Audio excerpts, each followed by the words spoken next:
football show on Bettor Sports Network.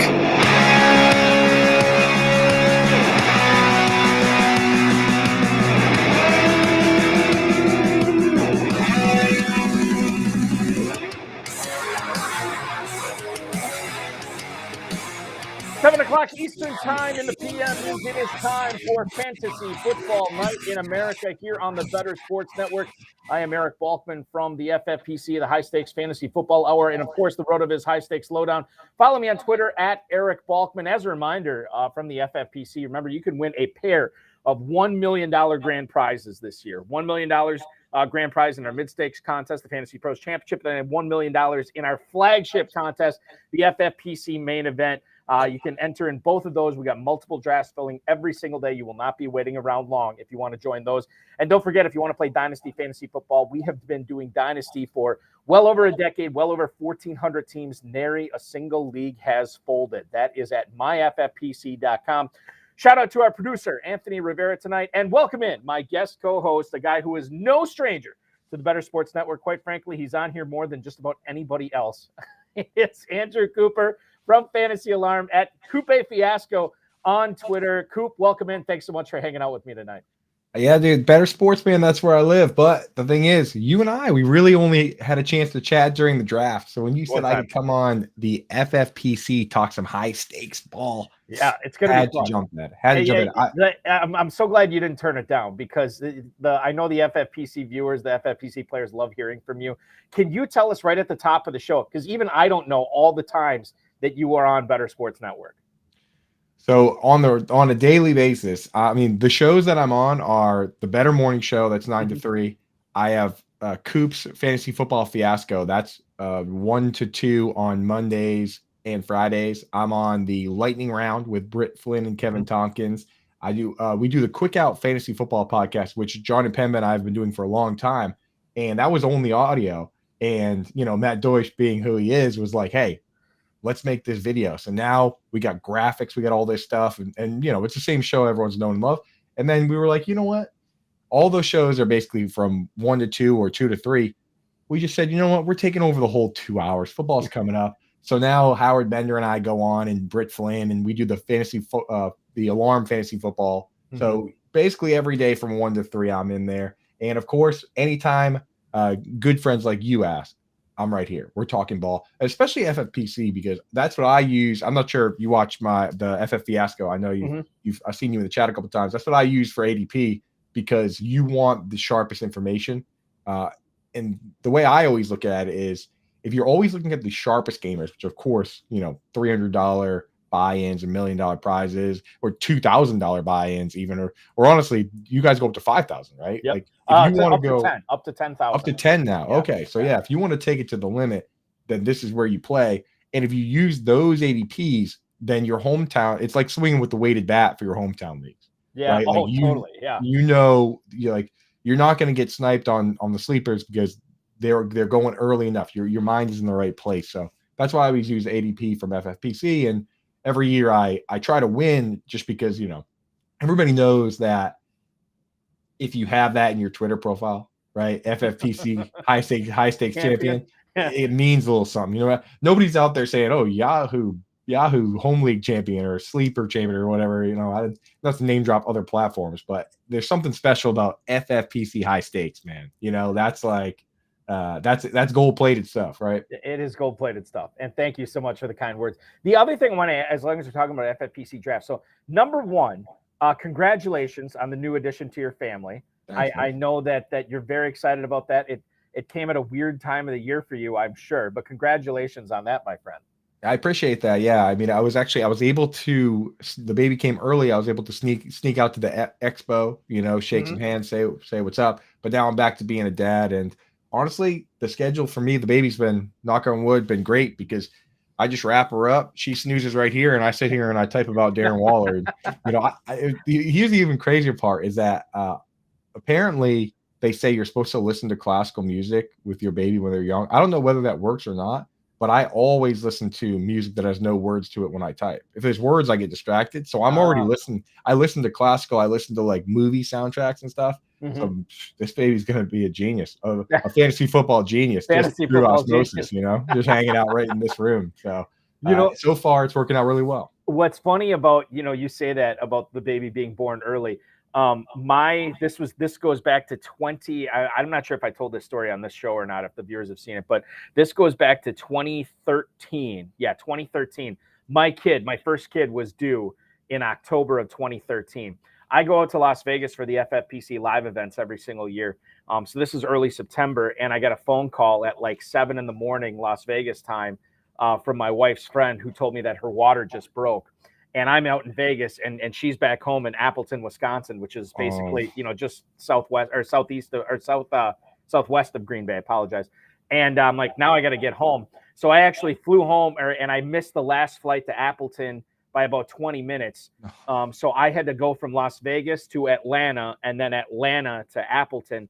And I lost Wi-Fi. I was communicating with her friends at the hospital, and I lost Wi-Fi about 20 minutes before we touched down. And I'm like, you know what? I could be a father right now for all I know. Who knows? But it ended up working out nicely. There's another story of why I'm a horrible person. Atlanta, though. Atlanta, of all the places. It was very bad. I had to run to both planes just to get on. And then we touched down about 8:30 Central Time. And I walked in, and it was all good. Like, I didn't miss anything. But I'll tell you this. Are you a Breaking Bad fan, Coop? Of course. Okay, so Breaking Bad was going off the air in 2013. This is one of the last few episodes, and I obviously missed the original premiere airing at primetime Sunday night that night, right when I was flying home.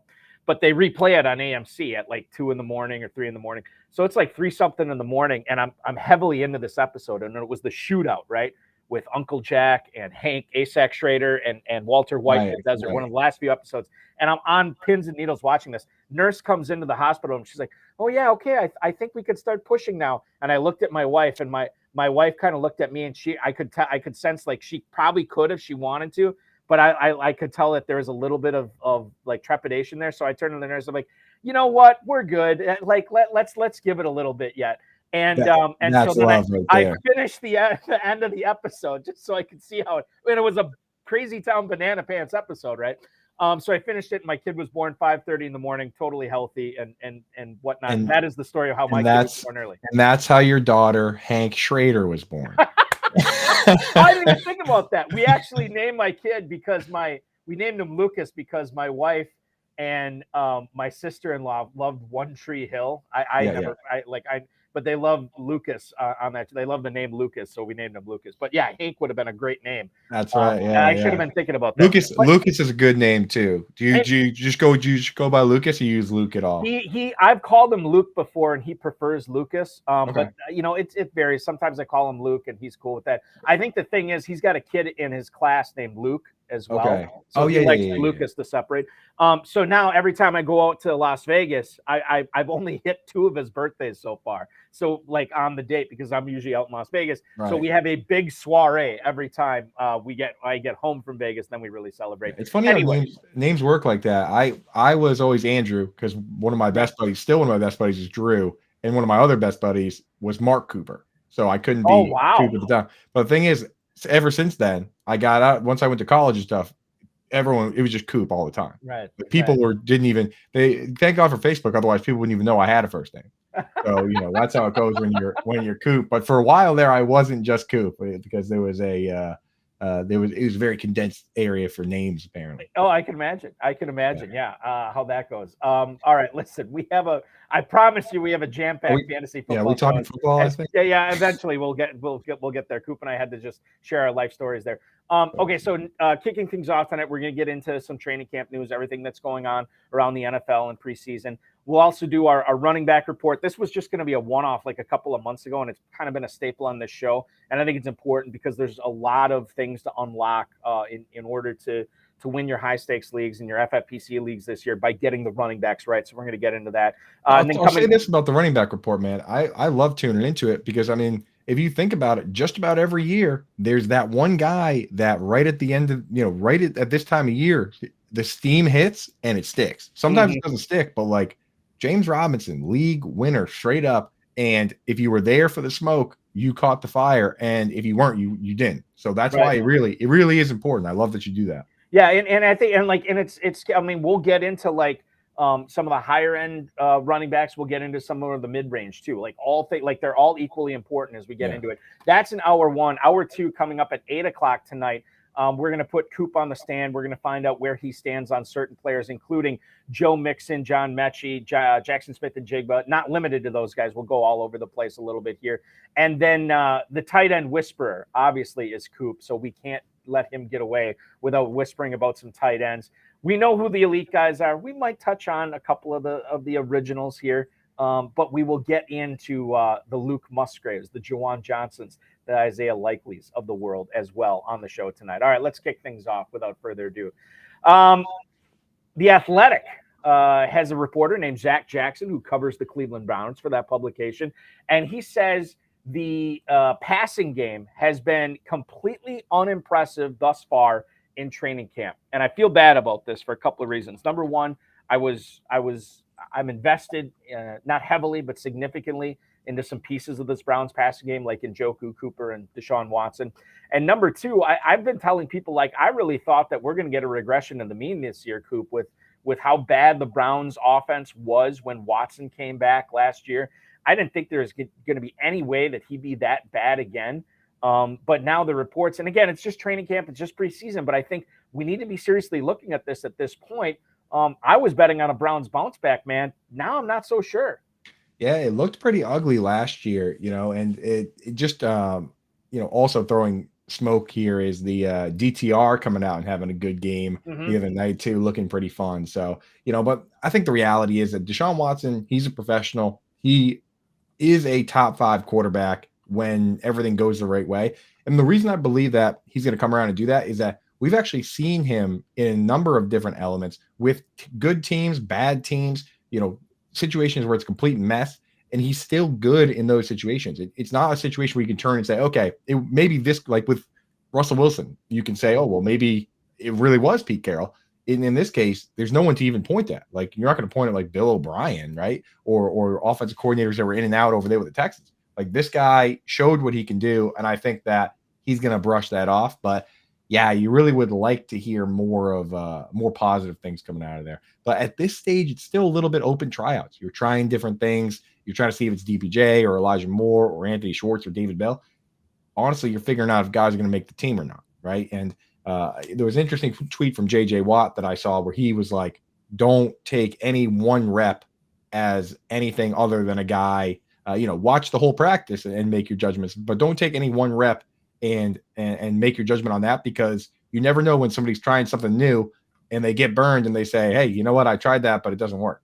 Right. So just a different way to look at things. I'm going to give them more than, a couple joint practices.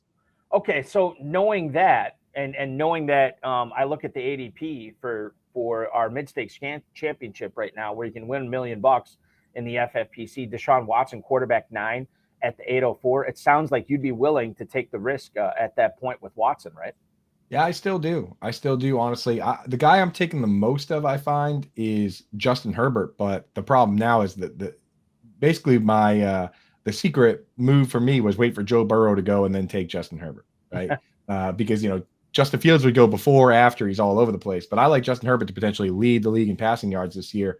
Now, once the calf thing happened, that flipped on some spots. I mean, what's the ADP looking like right now? Can you give me a quick rundown? Yeah, absolutely. So Burrow is at the 501. Fields is at the 506. Lawrence is at the 612. And I skipped over Lawrence. I skipped over Herbert. Beg your pardon. Burrow 501. Fields 506. Herbert 507. Okay. Lawrence 612. So in that in that league, unless Herbert goes before that crew, which sometimes he does, that's who I'd end up with. But I don't mind at all waiting and seeing if I can sneak a discount on whoever's there out of Dak, Watson, and Tua. The one of those three I haven't been taking as much of is Dak, because I don't like all the talk about Mike McCarthy wanted to ground and pound the football. Schottenheimer, dude. It's like it's no Kellen Moore, and now it's Brian Schottenheimer. I don't like it either. Right. But again, if people are going to, I kind of just take him as I play it as it lies. If people are going to let him slide, then I'll end up taking him. But And again, I have no problem missing on all three of those guys and going into the next group too, taking two guys, Anthony Richardson, pairing him with somebody quote unquote boring like Kirk Cousins or Jared Goff, who, can still throw for a ton of yards. They just don't run. So we don't like them. But quarterback to me in a single QB league is fairly easy. It's 2 QB where it gets a little dicey. Yeah, it gets tricky there for sure. What about Amari Cooper? He's missed some time with an injury in training camp right now. Amari Cooper right now, as far as his ADP goes, 402.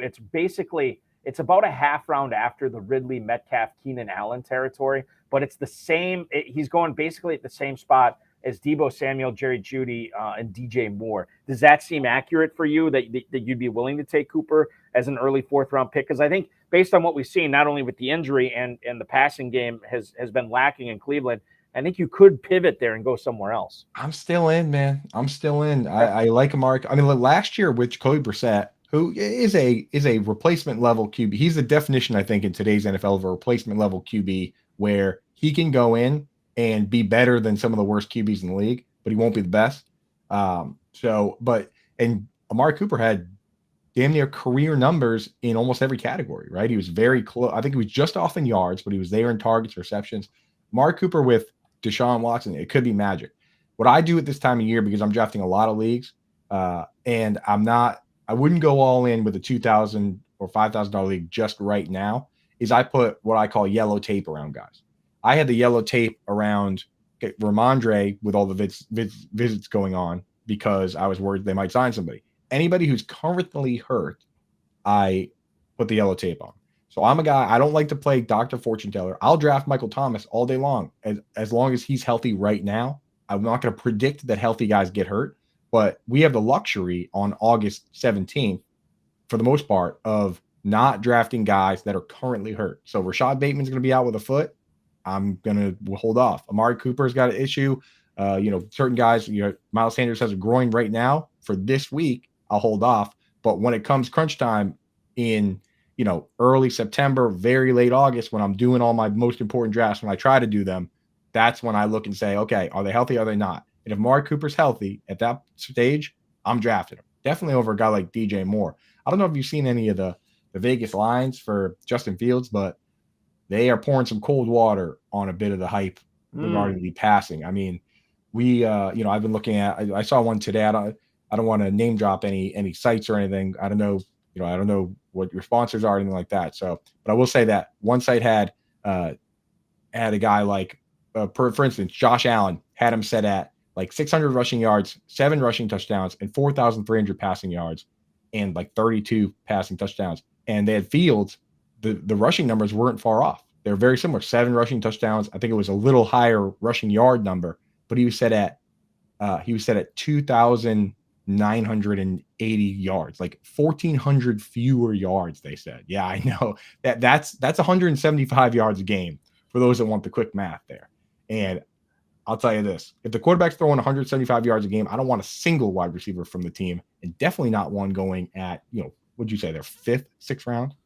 Yeah, 5th round. And I think this is interesting, Coop, because, and we'll pivot and talk about the Bears here a little bit.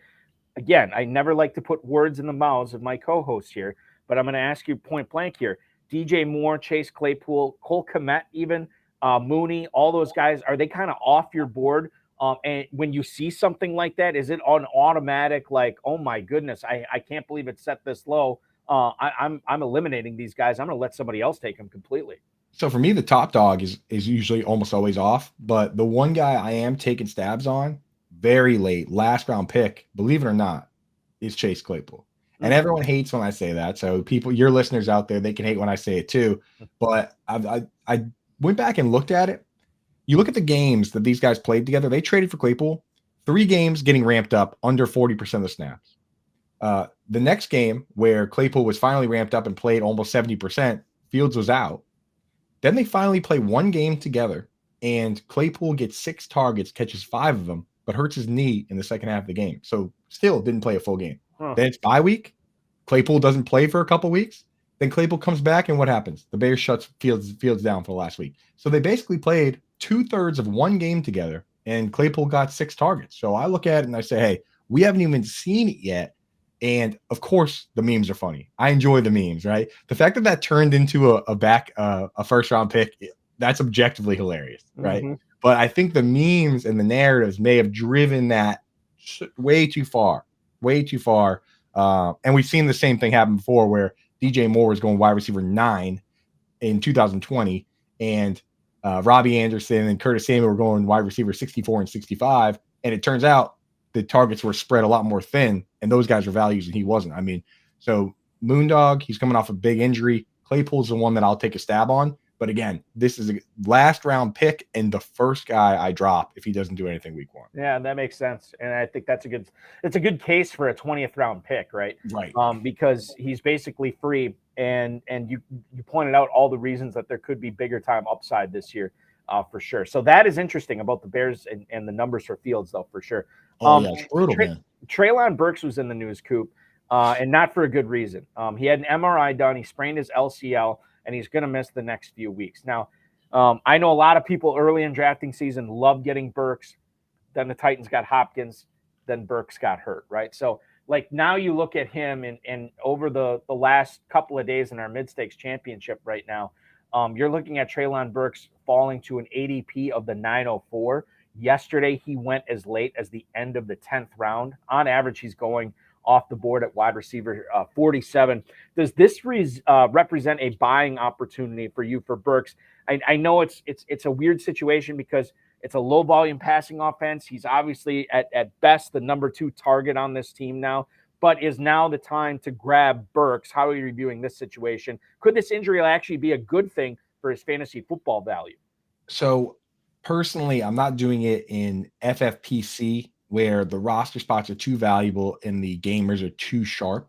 But I am doing it. A guy like this, if I play on like a hometown league where you can put guys who are out, not on the IR, into IR spots, I don't mind that at all, especially the leagues where you can hide these players and keep them.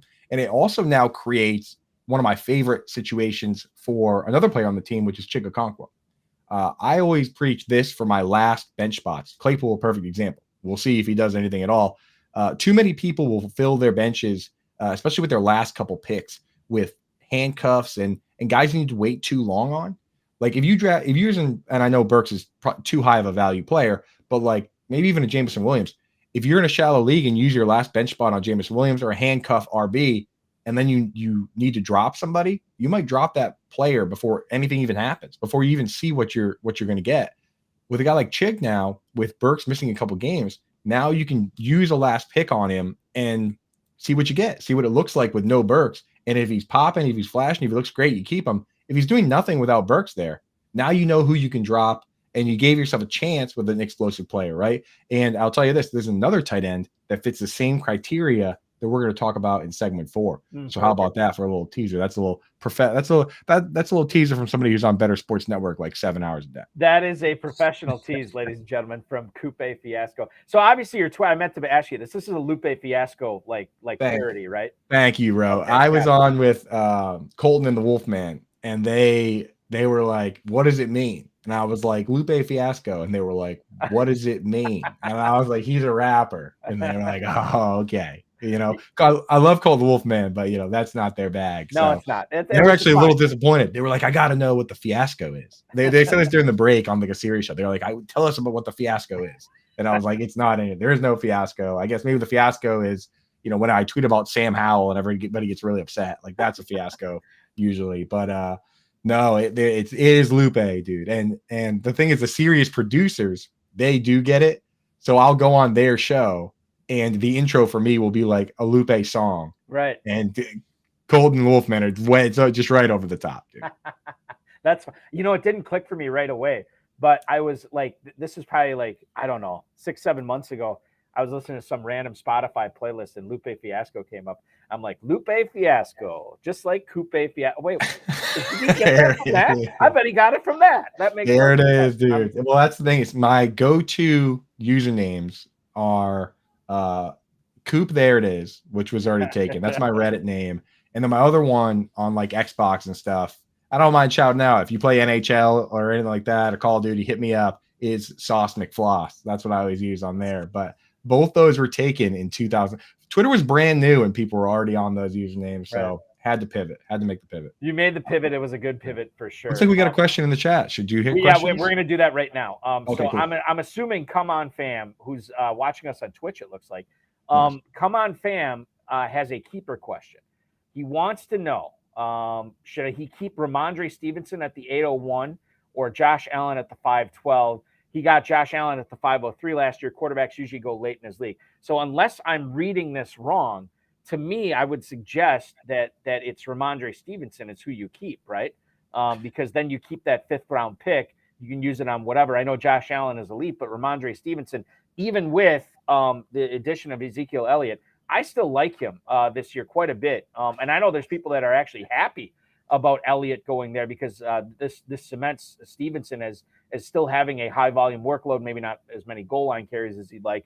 But I like keeping Stevenson here and just forfeiting your 8th round pick rather than keeping Allen and forfeiting your 5th. Yeah, honestly, these keeper questions get so much easier when you just turn them into trades, like you just kind of did. Turn into a trade in your mind where the trade is: would you rather have Josh Allen and an 8th, or would you rather have Ramondre Stevenson and a 5th? Mm-hmm. Right? Because you're giving the other one up. Give me Ramondre in the 5th. And also, just by the nature of it, it looks like you can keep the guy for the same round you kept him for. Like if he took Josh Allen in the 5th and gets to keep him for a 5th, if you can keep Ramondre for an 8th perpetually, then he could continue to have value for a long time. If it does change, or if you only keep him 1 year, that might change the question. But like Ramondre might be right back to being Ramondre next year when Zeke is gone. And if quarterbacks go late, maybe you don't get Allen, but maybe you get Burrow. You could be fine. Maybe you get Herbert. Maybe any of those guys there. So I think that's a smart way to play that. Jordan Addison has had an interesting season thus far as a Minnesota Viking. He gets ticketed for speeding 85 miles an hour over the speed limit. And now he is in the concussion protocol. He had very light symptoms. He could be back as early as Monday, according to Kevin Stefanski, the head coach for the Vikings there. I would imagine that this doesn't affect him for the regular season at all, Coop. But when you look at his ADP and where he was going, Jordan Addison, obviously going way later than Justin Jefferson. He is basically a wide receiver 38 at the 7-11 right now.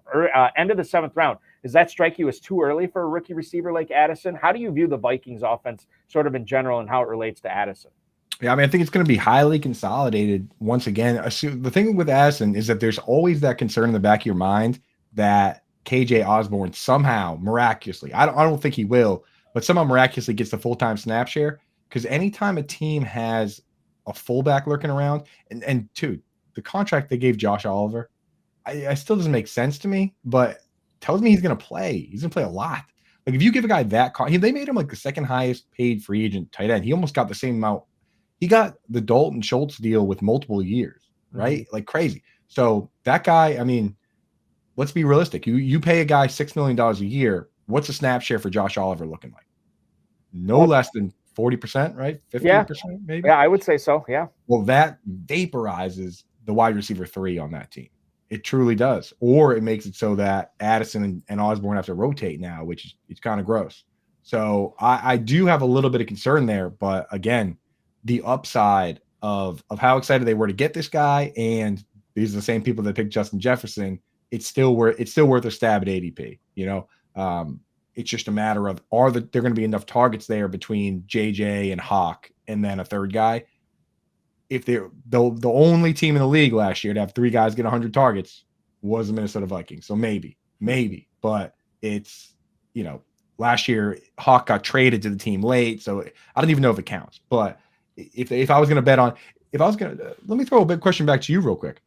If you were going to bet on teams to have 3 guys get 100 targets, this one is probably one of them. What other teams would you maybe consider for something like that? Like where it would be consolidated enough that you would even, I know it's a tough bet to make because it rarely happens, but like what teams would fit the mold?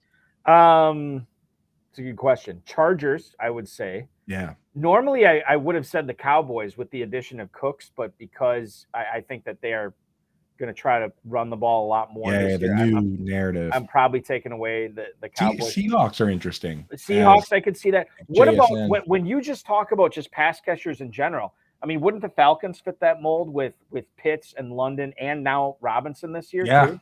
True. Yeah, that's true. I mean, the guy from The Athletic came out saying that he expects 300 touches for Bijan, and you don't get 300 touches on the ground. That was, the Priest Holmes days are over. He's not going to, but you get there with a combo of rushes and receptions. So yeah, I could see that one. That's a sneak.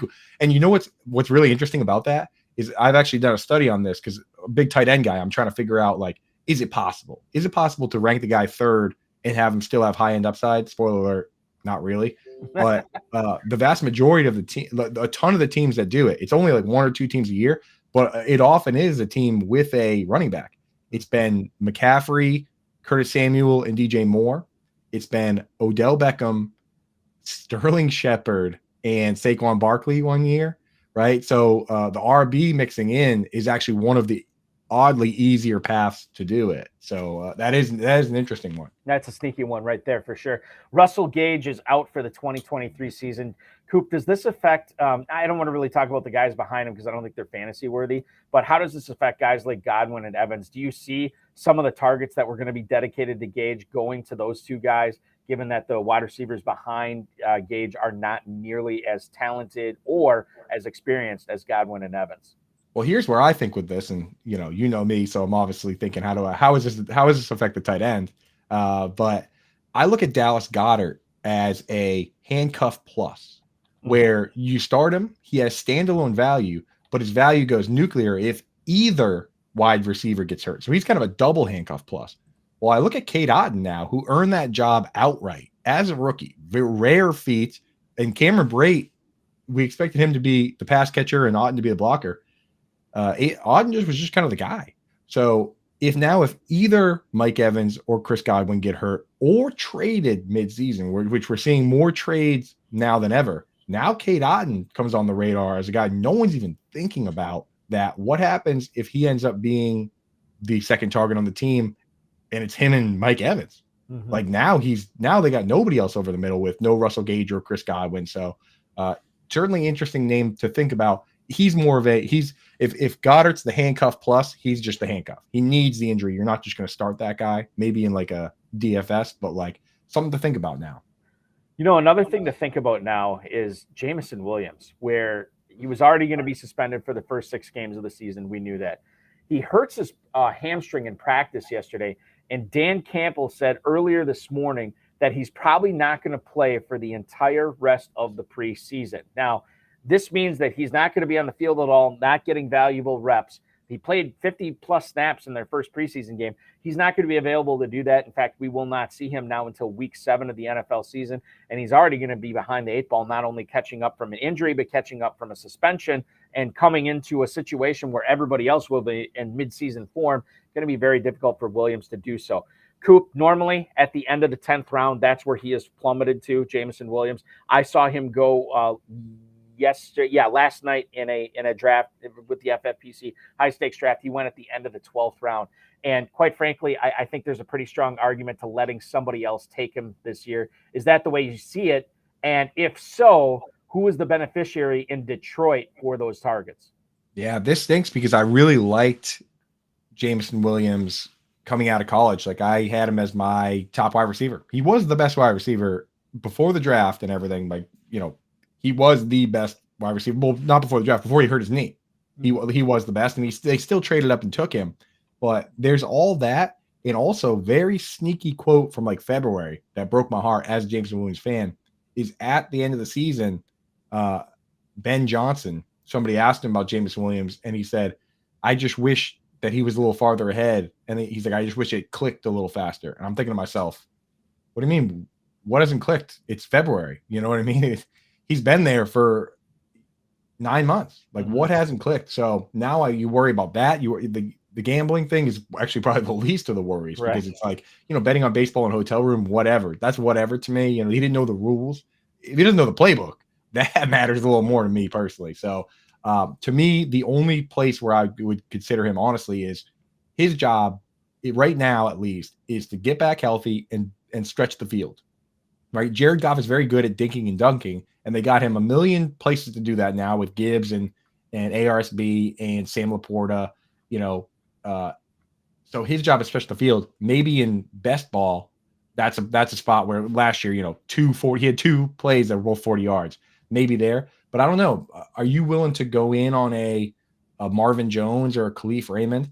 I can't help but look at the Bills and Lions and think that maybe for 2 teams that are favorites to win the division, that maybe they didn't do enough, right? Like, look at the Chargers. They went out. They already have Keenan Allen and Mike Williams, and Josh Palmer looked good filling in. And they said, we're not messing around with this at all. And they went out and drafted Quentin Johnston and said, we're just going to have too many guys in case someone gets hurt. And I feel like the Bills and Lions sat back and they didn't load up enough, I can't help but feel that way. What are your thoughts on that? Well, I've been saying to everybody this year that I am not a believer in the Lions or the Vikings defenses, which means I'm a believer in guys like Jefferson and Hawkinson and to a degree Addison and definitely Osborne late in the 28-round best ball. Kirk Cousins for sure. I don't know about the running backs there, but Gibbs, Laporta, Goff, Amon-Ra St. Brown in Detroit, no question. Now, the thing with Williams is I was sort of still in on him up until this injury, and now he's missing the rest of the preseason. I think you can make a case for a super late pick on Reynolds or Raymond or Jones. But I don't think any of those guys are going to give you the spike weeks that you really want. So I don't know what their value is in best ball. I still remain high on the Lions and Vikings offenses. It's just a really difficult sell for me now on Detroit, on anybody not named Goff, St. Brown, Gibbs, or Laporta. The rest of them I'm just kind of fading. Right. I mean, Goff is, I give him credit. All James Williams does need to take the top off because I give them credit for recognizing what he does well and leaning into it. I mean, this guy, remember that stretch with Tyler Higbee where Higbee just went nuclear, just 100-yard games after 100-yard games with Goff? They just said, hey, you know what? If this guy can death by 1,000 cuts, let's just give him 1,000 guys to throw to. So I appreciate their leaning into that, but I don't know. I don't know if Goff can get it to Marvin Jones or James Williams. That's a great point too. Oftentimes we see like these limited quarterbacks, and I think Goff is one of them. Like he'll do what you tell him to do, but he's not exactly the greatest and most talented innovator on plays broken down. But he'll be able to get the ball to Gibbs, St. Brown, and Laporta. After that, it gets a little bit dicey. I think you might be asking him too much. Are we asking too much of Rashad Bateman right now in drafts? He's out of practice again today with the foot issue. He continues to fall in draft scoop right now. Rashad Bateman, as I look at my ADP list right here, as far as where the Baltimore receivers are going, Zay Flowers has a commanding lead there. He's going in the mid-8th round, the 806. Bateman is now an early 10th round pick. Beckham has fallen to an early 11th round pick. Your thoughts not only at Bateman, but the ADP values of those other Ravens receivers and an offense this year that should be more in tune to passing the football than they have in years past. Well, that's the thing is it's a double-edged sword, this change in offense, because the old offense, the one time they did throw a ton, the top 2 targets got absolutely peppered in Marquise Brown and Mark Andrews. And that was because they used the fullback so much. They used the fullback. Patrick Ricard playing last year, he played like the whole game. He was playing like 60% of the snaps, 50-60% of the snaps, and he's not soaking up targets, right? So the ball, obviously gets concentrated to the top couple guys. Last year, if they threw a ton in that setup, that would be the perfect setup for Bateman. I really liked Bateman a lot last year. This year, Patrick Ricard reportedly is actually working out with the offensive lineman. He's there. Wow. Todd Monken, they paid the man, but there's no spot for him in the offense. So he's going to be a Nick Boyle. And I went and checked it out. He actually played a decent number of inline snaps last year. They would move him around a decent amount. So he's going to try and do his Nick Boyle impression or Darnell Washington impression in Todd Monken's offense with Mark Andrews as the Brock Bowers. So now we're going to see more, one tight end, one real tight end and 3 wide receiver sets, and then maybe a little bit of that. And it makes it that much more dicey for Bateman because if it's not just going to be one wide out and Mark Andrews, it's going to be him competing with Beckham, competing with Zay Flowers. So it is scarier. And right now, like I said, I already mentioned his name as a guy I'm not taking until he's healthy. But if his ADP keeps sliding and then they come out and say, hey, this guy's 100% ready to go, I'll take him because I like the player. I'm nervous about all the moving parts and about the foot because the foot goes all the way back to last year. When you talked about this earlier in the segment too, when you talk about putting yellow tape, the caution tape around these guys, right? At what point does it become a big concrete wall around them where you will choose not to take them at all because they're still hurt? Is it 2 weeks before the start of the regular season? Is it a week before the start of the regular season? Is it 3 days? Like, at what point do you take the tape down and put up the cement? It's when I get to each league I do has different parameters. Like I said, this is the FFPC high stakes talk here that we're talking about. Mm-hmm. So in these leagues right now, if I'm doing one, those walls are up. Mm-hmm. Like if I'm paying $2,000 to buy in, you can't have every player. We talk all this time, especially, it's best ball and redraft that's got us thinking like this is, the portfolio and the exposures and all that. But you got to think about right now at this time of year, we should be talking in terms of your big hometown league where there's just one draft and there's one league and there's 20-year-old trophy and all the pride's on the line. There's just too many options at that ADP to put that on Rashad Bateman. So that's what it comes down to. Now, if we're talking about if I'm on FFPC, and I know you guys have leagues as low as $5, right? So if I'm just throwing a million darts, then I want exposure to all these guys, and I'm drafting the yellow tape guys. That's why there's yellow tape there.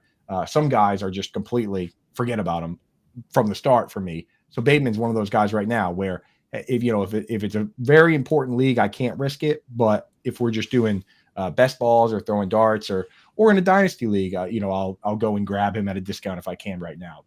So he's a guy I like, but a guy that scares me versus guys I like that are healthy, and there's just too many of them out there. Right, and that makes sense. Like, especially when the guys that are going around this guy are healthy, it's tough to make a case to take the hurt guy.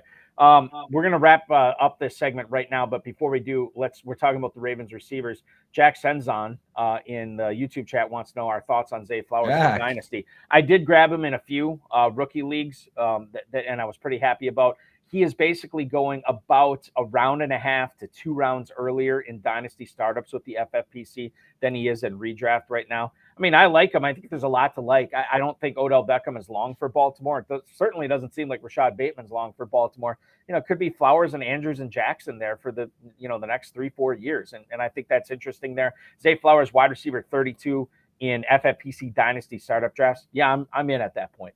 Yeah, and shout out Ann Dunn, shout out Jack Senzon. They was our fantasy alarm crew. I finally retweeted. Jack, I'm sorry for butchering your name. It's what I do. Those guys, I've done a million drafts with Jack and Ann too. They're awesome. So that is a great question. Zay is a guy that I'm in on, and I was in on him before the draft. I'm a Patriots fan. Not sure if you see some of the memorabilia behind me. You got Brady, Pedro, Marcus Smart with the flowers on top of him. Rest in peace. But speaking of Flowers, Boston College guy, he did everything right during the draft process, put on weight, good weight, looked good. And then he got drafted early. And the thing with the Ravens, you have to remember is with this change in philosophy, they're no longer just looking for the next Willie Snead. That's a really good run blocker, right? They need guys for the air raid. So if they go out in the first round and take a guy to fill out the air raid offense, I want that guy. And to be honest, when I look around and we talk about path to targets for these guys, and they go back to back to back, they went back to back to back to back in the NFL draft. So draft capital kind of throw it out the window a little bit, right? Like Quentin Johnston, he is an injury away from high end, right? Mm-hmm. He's the guy where he's more of a long-term guy. You're waiting on Keenan or Mike Williams to age out a little bit, unless Herbert goes absolutely nuclear, which is possible. And then you have JSN, who could, again, with Mike Evans and Tyler Lockett there, he could go a bit of the Chris Godwin route, where he's out there in 3 wide receiver sets, but kind of comes out for some of the 2 wide receiver sets. We even saw it in the game last week. Nathan Janke pointed out he didn't play any 12 personnel sets.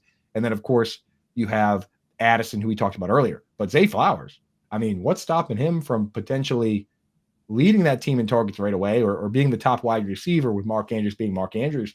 I mean, the ceiling for him immediately, the barriers aren't quite there the way they are. There's no Justin Jefferson in his way, right? There's no Keenan Allen in his way. So Zay Flowers is actually a pretty interesting player for sure.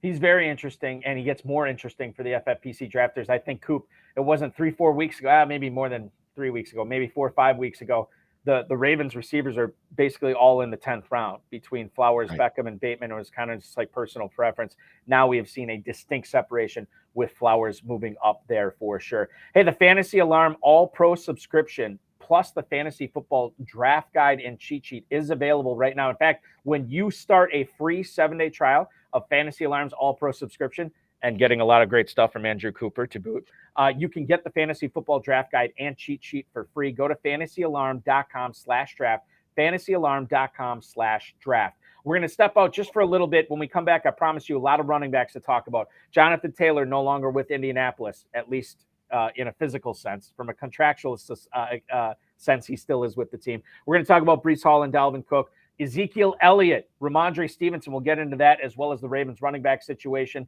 the Falcons running back situation, Tyler Algier getting 170 touches. Interesting. And then, of course, Javonte Williams. Does Coop think he's still going too low, or is he just right, like Goldilocks, trying that porridge at the perfect temperature? It's the Bettor Sports Network that you're watching. High Stakes Fantasy Football Show. Eric Balkman from the FFPC. Andrew Cooper from the Fantasy Alarm. We roll on next, right after this. The High Stakes Fantasy Football Show with Eric Balkman.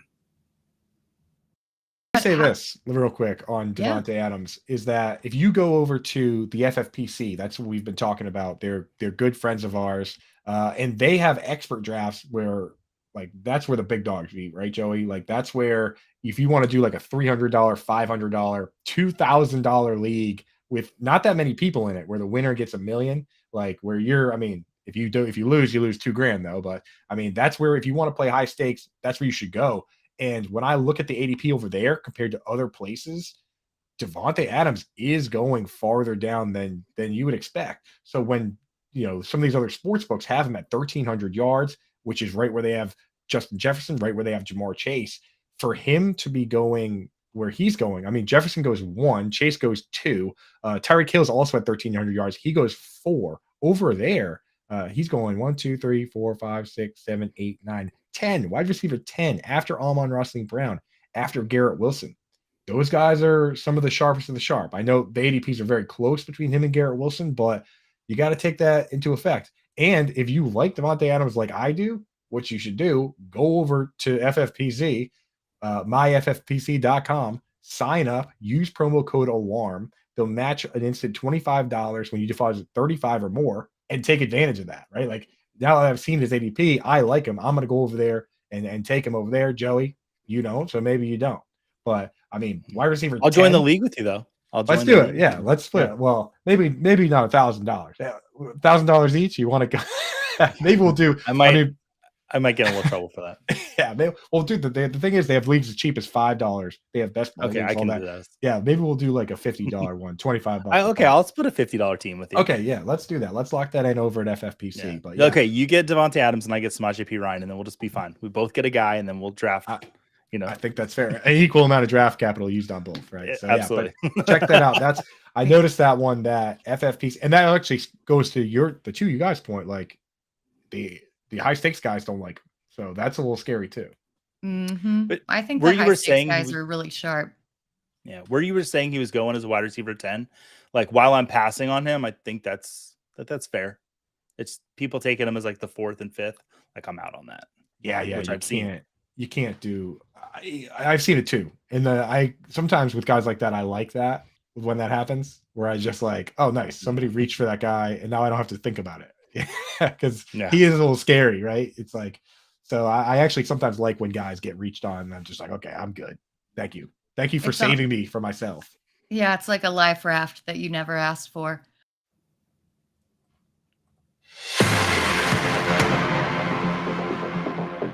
It's the High Stakes Fantasy Football Show on Bettor Sports Network.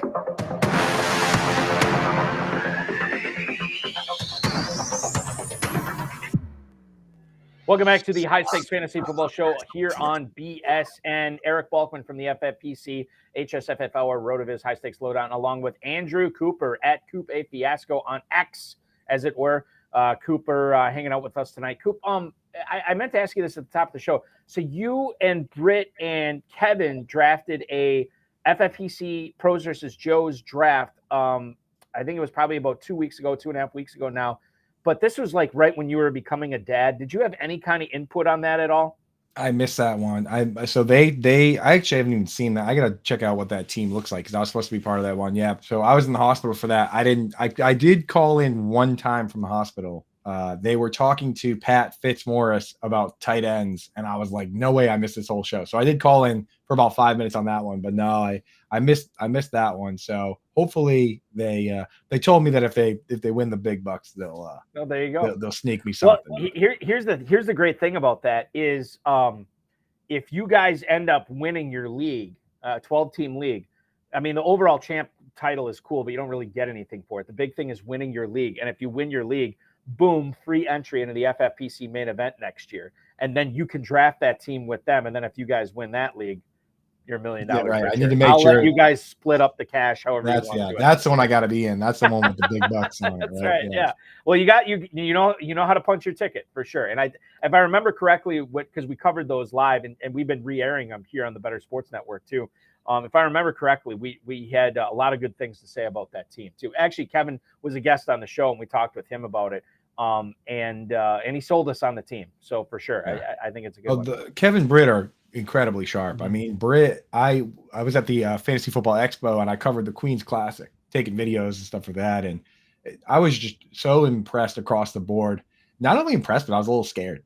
Like that room, man, they were ruthless and they busted out every strategy in the book. There was a 0 RB team. There was a team that waited forever on QB and tight end. They were using the stacks. They were doing everything. It was just really, really impressive to watch. And as I've actually said on these airwaves, I just wish that every like Twitter troll out there that's like, oh, you know, she's a girl, blah, blah, blah. I wish they could be in a league like that and just get their faces ripped right off. Oh yeah. I've seen it. happen. That's what I'm saying. They don't know what it's like to play with professionals, right? It's like, it is serious stuff, man. Let's get into some more serious stuff here. Jonathan Taylor has left Colts training camp for a personal reason. The Colts have excused his absence. Now, this was right after he returned to the team to rehab that ankle that was giving him so many problems last year.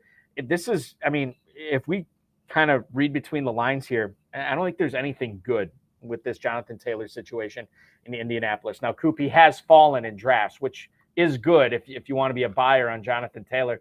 He hasn't fallen to the point where I'm in on him yet. He has an ADP of the 212, which is actually a little bit higher than it was about 4 or 5 days ago. Running back 8. I'm going to find somewhere else to pivot there at that 2-3 turn. Not comfortable investing in him. And if you don't like Jonathan Taylor, what running back should you be investing in Indianapolis later on? Howard Bender actually had an interesting narrative on this where he said that Chris Ballard, if this is the case, what Howard was kind of insinuating, it's kind of funny where Taylor was saying, I want a contract, but then he was saying, I'm hurt and I'm not playing.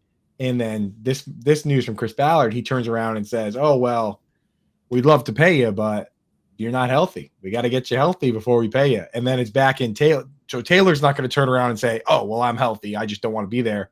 So now it's a personal matter. And he's healthy enough to be paid, but he's just not there. You know, so it seems like they're using the media to posture, which is never a good thing. No. The real concern is whether, like, we have to ask ourselves, do we think he'll pull a Le'Veon Bell, or the more apt one might be a Melvin Gordon? And with Melvin Gordon, I think it was 2019 when he came back, Austin Eckler had already kind of peeled away some of that good chunk of that job. I don't think anybody's good enough to peel the job away from Jonathan Taylor, but I was already a little worried about the mobile QB not dumping it down a ton. So I've moved him down a little bit. I've moved him down probably towards the end of the second round, beginning of the third round. I just have a hard time. If I'm picking on that 2-3 swing, I have a hard time letting him go. You know, he's just too good when he plays. He's going ahead of guys. Whoops. No, I got my ADP messed up. I'm glad you brought that point up about Richardson being the mobile quarterback, and we don't always see very good running back performances with teams with mobile quarterbacks. Jonathan Taylor right now is going ahead of running backs like Jahmyr Gibbs, Ramondre Stevenson, Jacobs, Harris, and Mixon. All those guys are going behind Jonathan Taylor. He's fallen behind Barkley, Pollard, and Derrick Henry. That's where we're at on Jonathan Taylor. And it's crazy where it's like each one of those guys has issues of their own. Jahmyr Gibbs has a David Montgomery issue. Ramondre Stevenson now has a Zeke issue. Joe Mixon has cleared one of two apparent hurdles in the court. But I mean, if Mixon is a full go, I kind of like Mixon. Man, I might like Mixon best out of that group. Elite offense. You got to love the offense. Najee Harris. I do like Najee Harris. And there's a lot of Jaylen Warren's team. But one thing I sat down and I said, okay, let's simulate the 2-minute drill, right? So I pulled up every team 3 minutes on the clock, because the reality of the 2-minute drill is it includes the minute leading up to the 2-minute warning, right? Like they use that as an extra timeout. So the 2-minute drill is the term, but it's kind of really the time leading up to that as well. So I included that, and I looked at second quarter, fourth quarter, overtime, either tied or down 2 scores. So I'm like, okay, do or die situations. Najee Harris in those situations got every single running back target, every single carry.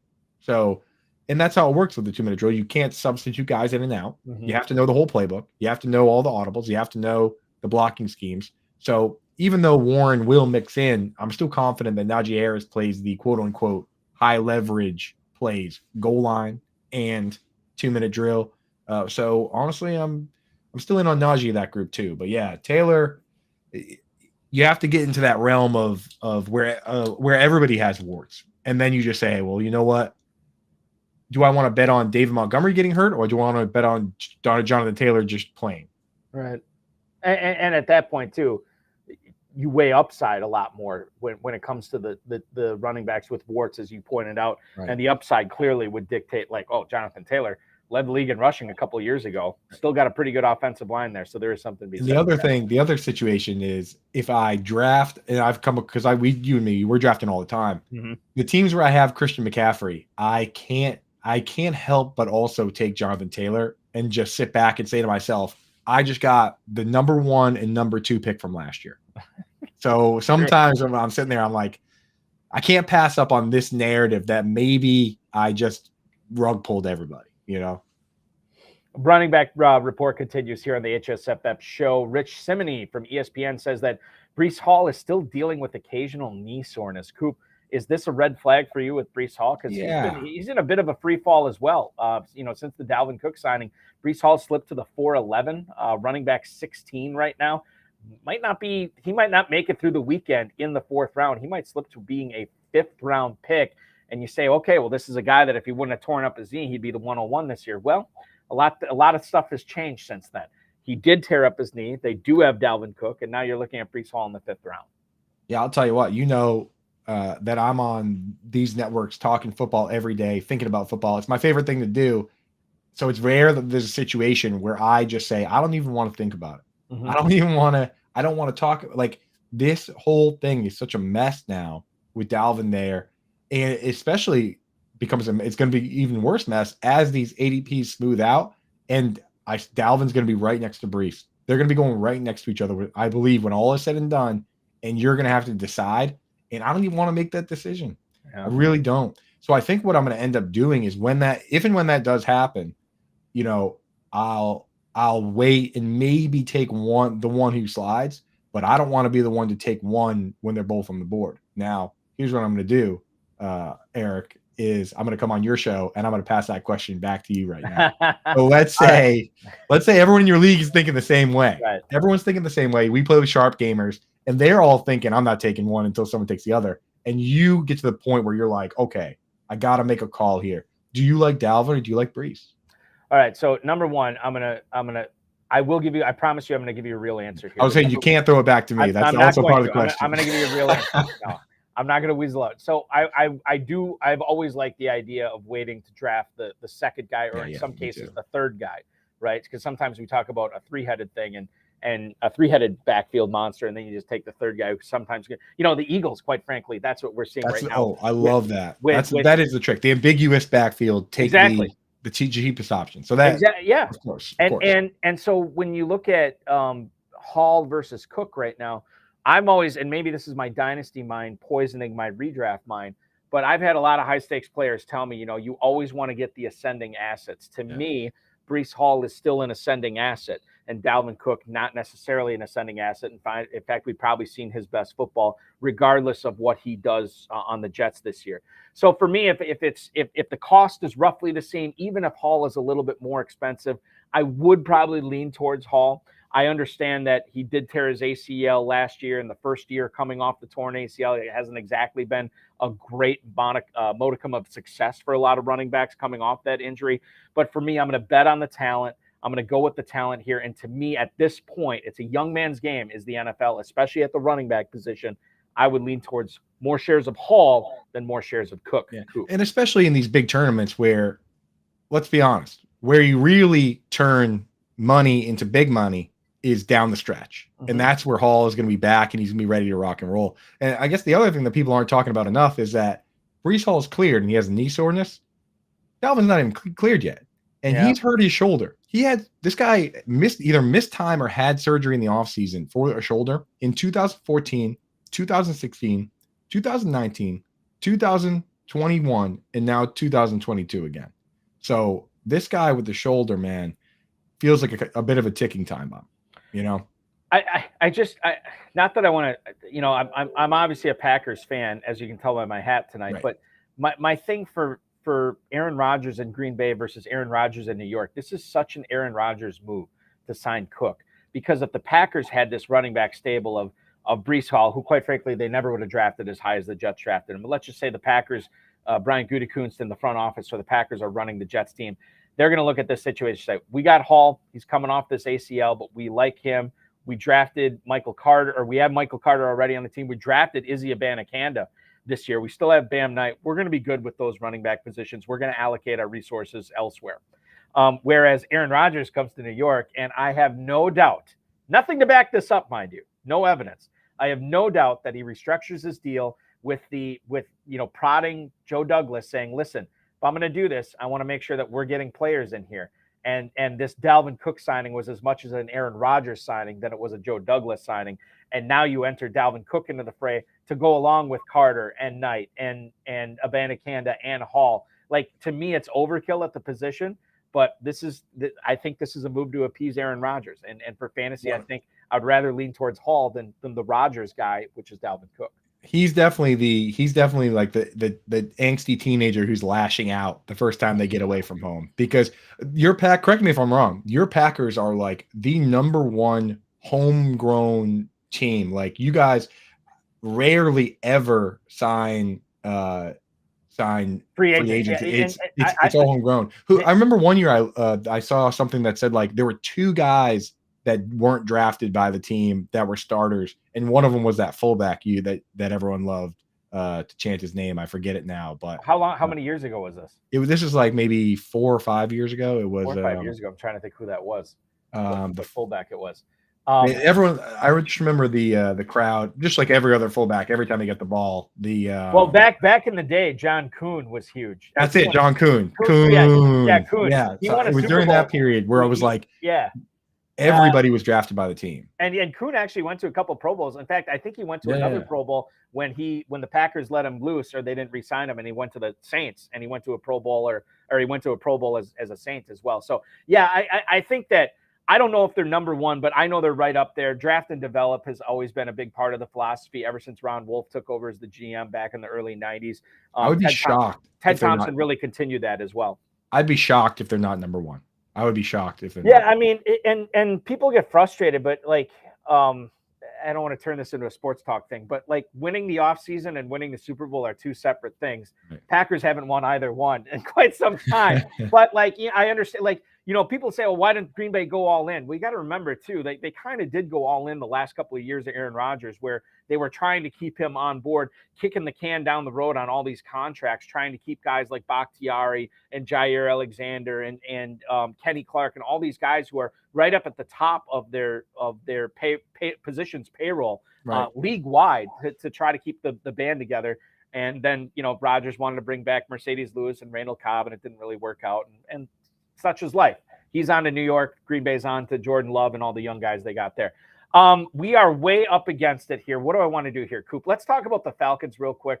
Josh Kendall, who covers the Atlanta Falcons for The Athletic, says, He thinks Tyler Algier is going to see 170 touches in 2023. I think he also said Bijan Robinson about 300 touches in 2023. I didn't see what he said for Cordarrelle Patterson, but we've broken our necks talking about Bijan Robinson and what he can be as a stud fantasy footballer his rookie year, which usually happens when running backs have the kind of draft capital that he has. But I look at Tyler Algier sort of as a forgotten man.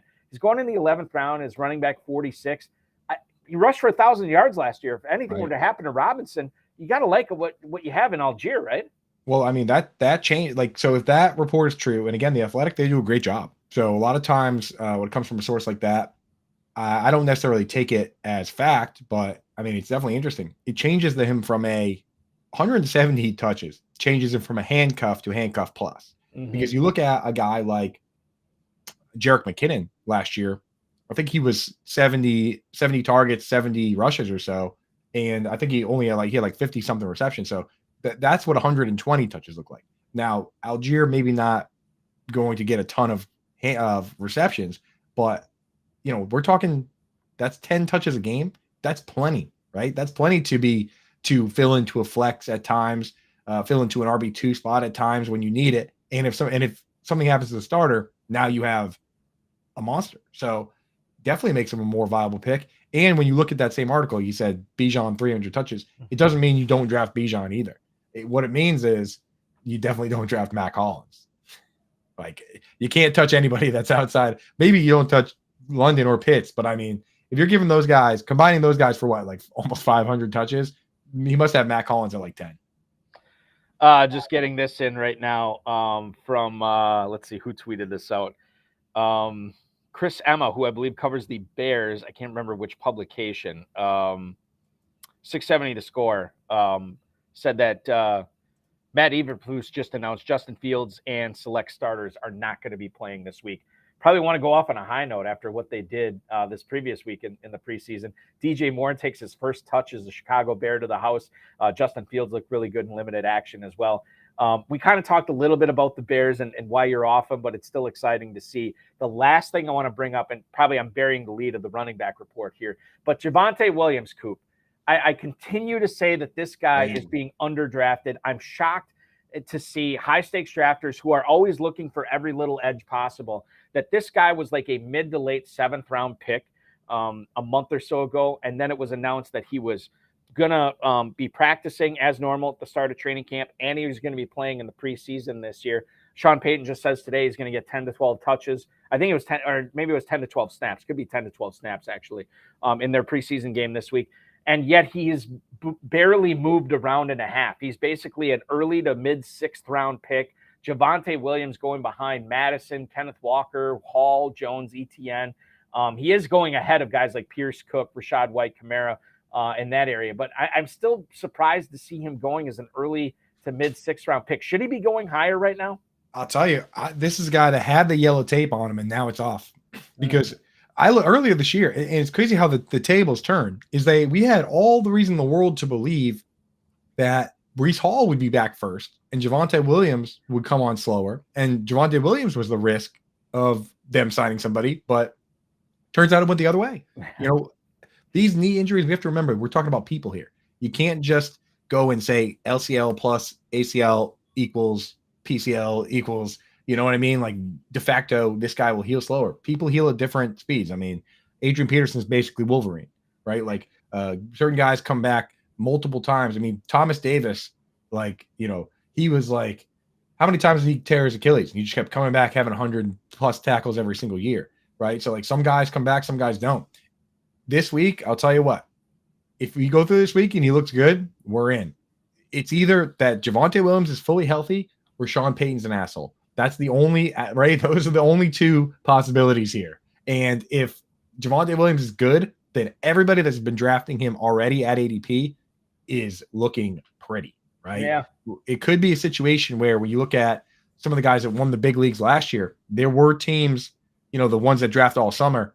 I know Pat Carrain, who won one of the other high stakes tournaments, he drafted his team in early August, and it just so happened he caught the good news and didn't get hit by any of the bad news. So there could be a situation where some team that has already drafted potentially. I mean, if you timed it right, you could be good. But historically speaking, the numbers suggest the best time to draft these high stakes leagues is now through the start, right? And that's where you need to be loading up right now. Right. Obviously, now's the time. Even if you drafted already, if you drafted already, the ADPs change. Obviously, they change. So you got to get back in at least one more time. But I actually wait. Now is when I'm going to draft my most important hometown leagues and my big leagues. Now is when I'm really jumping in. We are going to be jumping into hour number 2. We've actually already jumped into hour number 2. When we come back, we're going to find out where Coop stands on guys like Jahmyr Gibbs, Joe Mixon, Miles Sanders, and much more. It's the High Stakes Fantasy Football Show on the Bettor Sports Network. Andrew Cooper from Fantasy Alarm. I'm Eric Balkman from the FFPC. Don't go anywhere. We're going to talk more fantasy football, high stakes topics right after this. The High Stakes Fantasy Football Show with Eric Balkman. Bettor Sports Network. Collectible moments. Everybody up here at U.S. Cellular. Sox 5 runs, 6 hits. The 2-1 to Bartlett. Swing chop to short. Ramirez has it, throws. Burley picks the perfect game. His second no-hitter. People going crazy here at U.S. Cellular. He's mobbed by his teammates. A perfecto. Now there's a steal by Bird. Underneath the DJ, lays it in. Right up, 1 second left. What a play by Bird. Bird stole the impounding pass. Laid it up to DJ. DJ laid it up and in. And Boston has a 1-point lead with 1 second left. Out of the I formation on first down. Peterson to carry, looking for running room on the right side, has it to the 25, across the 30, across the 35, and out of bounds at the 40-yard line. Adrian Peterson has just gone over 2,000 yards for the season, the 7th man in NFL history to cross the 2,000-yard mark. Well, a thundering ovation for number 66, Mario Lemieux. Just the emotion I'm sure Mario is feeling in this place. You don't appreciate something until it's gone, and it's so great to have Mario back. Yager turns around. Over to Lemieux. Mario Lemieux, his first goal in his comeback here tonight at the Mellon Arena. And the Penguins lead 3-0, and he is smiling like a butcher's dog. Mario Lemieux. Oh, the band is out on the field. He's going to go into the end zone. The Bears have scored, but the Bands are out on the field. Pearson moves in front of the STP Dodge. Petty comes back to the inside. They almost touch as they move down low in the banking. They're going to be side by side as they exit the bank and head for the finish line. Richard Petty goes back in front. They both spin. They're in the wall. Petty is sliding, slamming into the wall. He's coming down toward the finish line. Will he make it? Pearson is still running. The winner is car number 21. An amazing finish. Richard Petty's car demolished in the front end, as well as car number 21. An unbelievable finish, a terrible crash. David Pearson has won the Daytona 500. Leitner catches, comes down, dribbles, shoots, scores! Christian Leitner has hit the bucket at the buzzer! Pitched by Downing, swinging.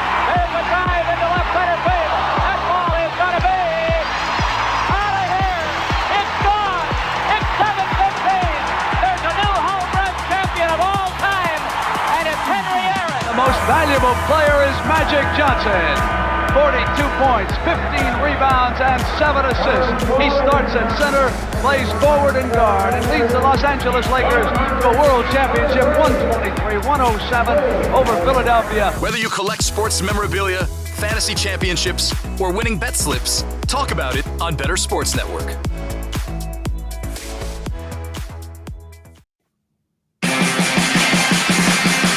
It's the High Stakes Fantasy Football Show on Bettor Sports Network. 13 minutes past the top of the hour here on BSN. I'm Eric Balkman from the FFPC. He is Andrew Cooper at Coop A Fiasco on X/Twitter from Fantasy Alarm. Hey, remember, the FFPC is the home of season-long fantasy football. 2 separate $1 million grand prize contests, FFPC Main Event, Fantasy Pros Championship, Best Ball Leagues, Dynasty Leagues, Terminator Drafts, which actually are going on right now, the live ones. Those are a lot of fun. 26 rounds. You get to drop a player off your roster each week until the final week of the season. It used to be, Coop, that you would have a full lineup, you know, quarterback, 2 running backs, 2 receivers, 2 flexes, tight end, kicker, defense. It used to be like that. And then we get the last few years, people were sending emails like, can I actually drop like somebody else? Like, can I drop a kicker? Can I drop a defense? And then just go naked in that final week. I don't think it's ever worked out, or maybe it has. I don't know, but that's always fun with the Terminator. Weekly challenge and more. Go ahead, Coop. Guys, and that's ballsy dropping. It is ballsy. It is people ballsy. They always come to me and they're like, I'm just going no tight end. And this is a Howard Bender classic philosophy going, he said it for years and years. And I've seen too much of that mistake. Never take a zero on purpose. Never take a zero. I'm with you. I'm with you on that. By the way, you can always use promo code ALARM at myffpc.com for our exclusive offer. Get $25 off your first FFPC entry of $35 more. Just go to myffpc.com, myffpc.com. Use promo code ALARM. That's ALARM. Where do you stand on Jahmyr Gibbs, Andrew Cooper? We talked about this a little bit earlier, but when we bring in ADP into this, which I think we have to talk about it, Jahmyr Gibbs, running back 9 at the 304, ahead of Stevenson, ahead of Jacobs, ahead of Harris, ahead of Mixon.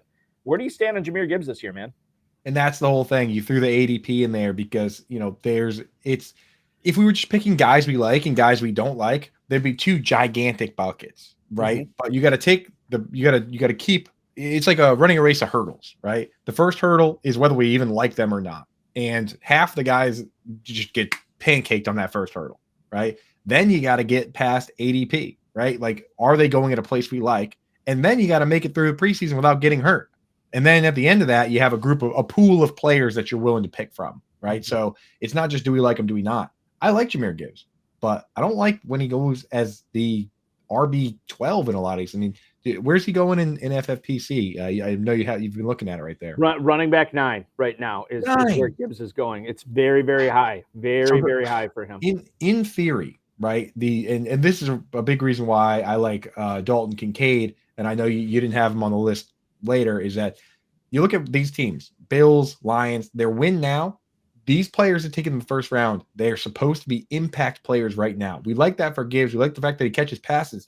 But I just can't get beyond the fact that they win. And people keep coming to me and say, oh, well, they don't want to waste that first round pick. As if they want to waste all the money they gave David Montgomery. Like, the GM doesn't want to waste anything. The reality is that if you have David Montgomery, who has 25 pounds on Jahmyr Gibbs, he's going to have a role, and his role is probably going to be specific. A lot of times, it doesn't have to be as hard as we make it.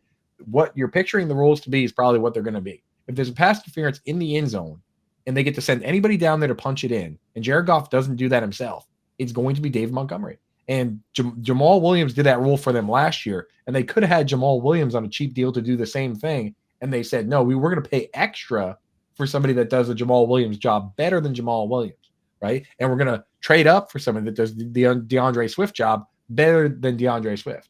Now, there's a world where we get a Mark Ingram, Alvin Kamara situation where Alvin Kamara's rookie year, Kamara was like RB3, and and Mark Ingram was RB7, and that was awesome. And Adrian Peterson got jettisoned into the sun, which really helped that out. But betting on that is a much easier bet when you're paying rookie year Alvin Kamara prices, which was not RB9. That's the problem. Is I need to thread a crazy needle to get to a top 5 RB. When I'm drafting RB9. I'm already thinking I'm drafting a guy that is going to be top 5, right? Mm-hmm. So that's the problem with Gibbs for me. I'm willing to let somebody else take him because of that. I wish everybody wasn't so sharp. And the thing is, on FFPC, the sharpest gamers that are shooting for the moon, he goes 9. On other sites, you can still get him like 12, 13, 14. And when you're playing with people like that, maybe in your hometown league, people don't really understand how talented this guy is, and you get him at like 14 or 15. I love that. Yeah. I can't pay all the way up to have him be the RB1 on my team when there's a real possibility he's not even the best RB on his own team. And I think that's, it's because it's a national tournament, right? It's because the Fantasy Pros Championship, the main event, you can't just beat 11 teams. You got to beat, thousands of teams. You have to catch lightning in a bottle. And Gibbs is an example of trying to catch lightning in a bottle. Awesome if it works, but very hard to do. And the thing is, if it doesn't work, in those big tournaments, it's almost like, who cares? Everybody loses anyway, except for, you know what I mean? Like, right. Yeah. In my hometown league, it's a $300 buy-in. And if you come in third, you're getting a good chunk of change, right? Like, right. It's a little different. Weekly payout leagues, there's different formats where you want to either go crazy or not. And Gibbs, hey, tell people I like the player, so go crazy if you want. But me, I play a little more conservative with those picks. Joe Mixon, we talked about him earlier in the show. He's found not guilty of aggravated menacing charges, which I didn't even know aggravated menacing was a thing. I had no idea that's what it was called. This is when he was pointing a gun at a woman following a traffic incident. This was not the issue that was going on his property. That was a separate thing. This was from February. Now, Mixon is in the clear, but we'll find out he's technically still could be suspended. This of the March 6th shooting that he's still facing a civil suit over, that's what occurred on his property. Mixon is a guy that has dropped precipitously, and a guy that was going much higher in March and April than he is right now. He's fallen now to the 402, still ahead of Etienne, Jones, and Hall, but now behind Stevenson, Jacobs, and Harris. Joe Mixon at running back 13, Coop. What do you make of the latest news we got on him from a legal standpoint as far as his ADP goes? And yes, it's 2023. We have to use that all in one sentence. Legalese and fantasy football ADP. It's a lot, dude. It's crazy. It's a lot, man. It used to be a lot easier early 2000s. There were 32 starting running backs, and you just picked the ones on the good teams, and that was life. Also, they gotta start. There's a lot of terms out there in the world that don't match up with the severity, right? Like, aggravated menacing. The definition kind of is just kind of threatening, and like manslaughter sounds pretty bad too. Whereas like turf toe doesn't sound bad at all, but it actually is real bad. Like, like we got to start matching up the words with the severities here. Mm-hmm. But Joe Mixon, for me, when I look at this narrative and the timeline, I'm in. And the thing that and I'm a metrics guy myself. I love them. I look at them all the time, but there's a certain world where the yards per carry and the yards after contact and the expected yards per carry that are machine learning. They run the situation a million times and say what the average running back would do, and it suggests that he's below average. That all goes out the window when he's the starting running back for the Cincinnati Bengals, and there's no Gio Bernard and there's no Samaje Perine. And last year he was on pace for like 90 targets. He had 71, which was like top 5-6 already, and that was missing 3 games. Mm-hmm. So, and the other funny thing about this narrative is, you notice that morning, very early in the morning, they had the court case, and we didn't get the outcome right away, but they had the case where everyone argued everything and it was open and the information was out. And then that afternoon, Dalvin Cook signed with the Jets and Ramondre Stevenson signed with the Patriots. Interesting timing on that one, where it seems like everybody said, "Hey, guess this is a big nothing. Bengals are off the table." So for me, Joe Mixon, I'm absolutely willing. As I said earlier, I'm willing to take him ahead of. I have trouble taking even as a Patriots fan and knowing what Ramondre Stevenson's capable of. I think I'd rather just have Joe Mixon as the guy for the Bengals. So I honestly, and I personally might take him ahead of Gibbs. I know maybe I'm catching a falling knife here, as you talked about. We want ascending guys, but it's just that offense is so good to have the guy that we saw get a lot of targets last year. It almost feels too good to be true. Maybe it is, but I'm willing to go there. I want to pivot just a little bit because you reminded me of something. Obviously, your Patriots and my Packers are going against each other, not only at preseason on Saturday night in Lambeau Field, but they've been doing joint practices both today and yesterday. Packers really did well yesterday at practice. Patriots obviously won the day today, crushing the Packers in practice. I'm kind of curious. I heard a reporter who covers, maybe not a reporter, but a local Boston sports talk radio personality, who is actually from Wisconsin, and she moved out and now is on the Boston airwaves out there. And I was listening to her talk about the Patriots offense, and she's like, I don't want to say the term 3 yards in a cloud of dust, but there's not a lot of legitimate playmakers on this offense.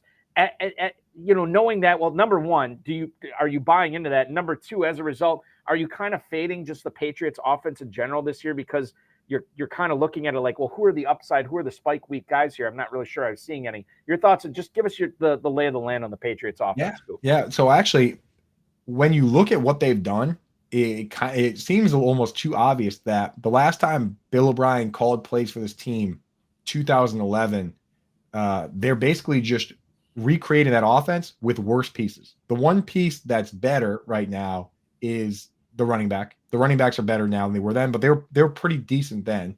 And the offensive line, I can never say the offensive line is better now because they had Dante Scarnecchia then, and he's like a legendary O-line coach, and he's not around. So it's not even just about the personnel, but the rest of it, it's kind of matching personnel except worse. So Mac Jones is going to try and beat Tom Brady, which is an impossible task.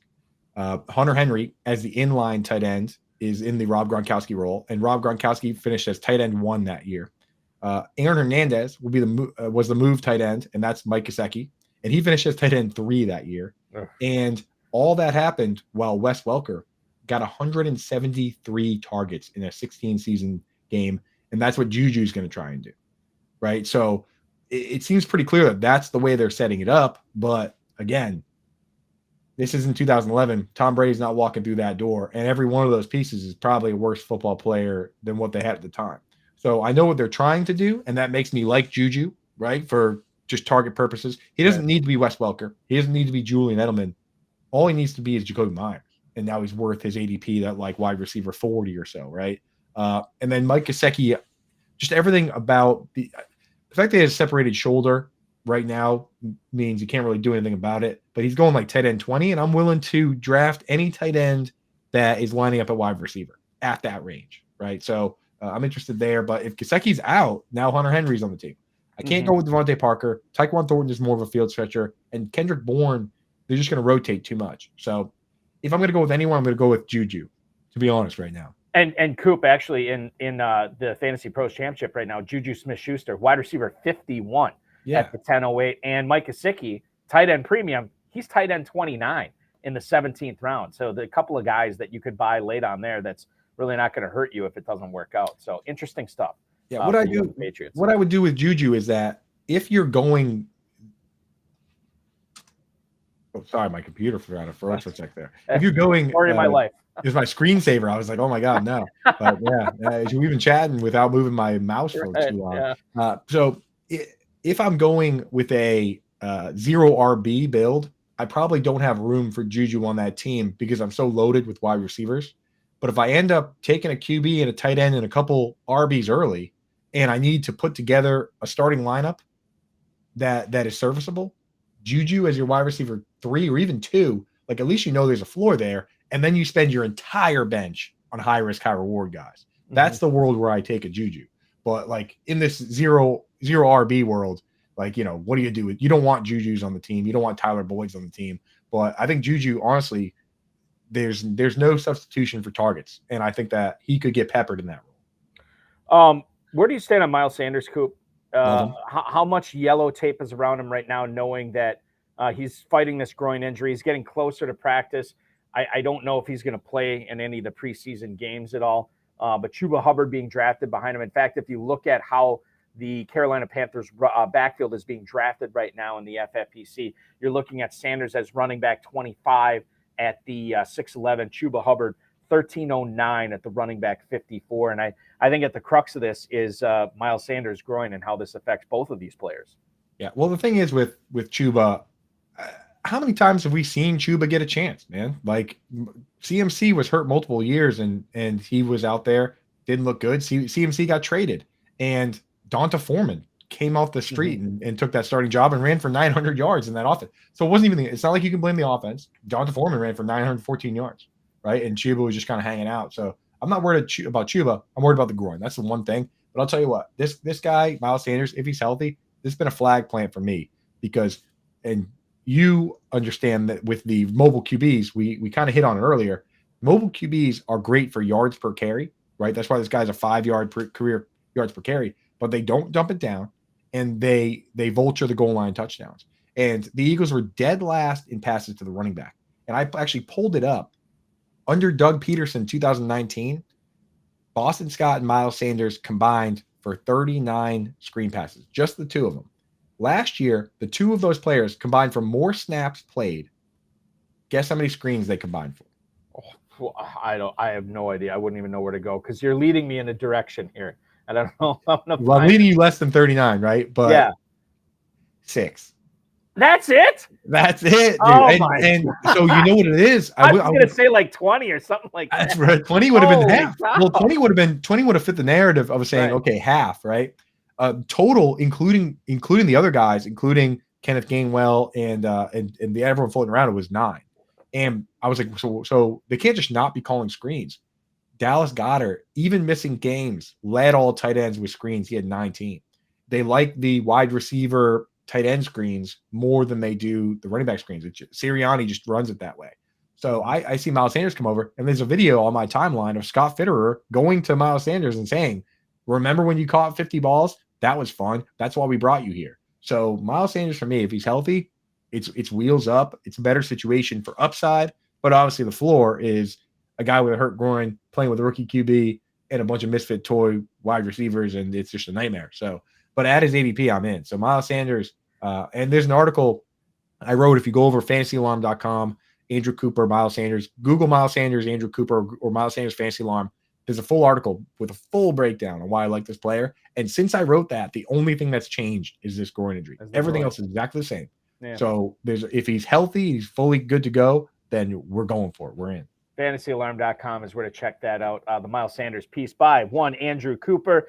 Speaking of Cooper, what about Kupp, Cooper, who is going in the first round of the FFPC Fantasy Pros Championship and the main event? You're looking at Cooper Kupp now, guy who was going at like the 3 or 4, not the 3, but definitely the 4 earlier in drafting season.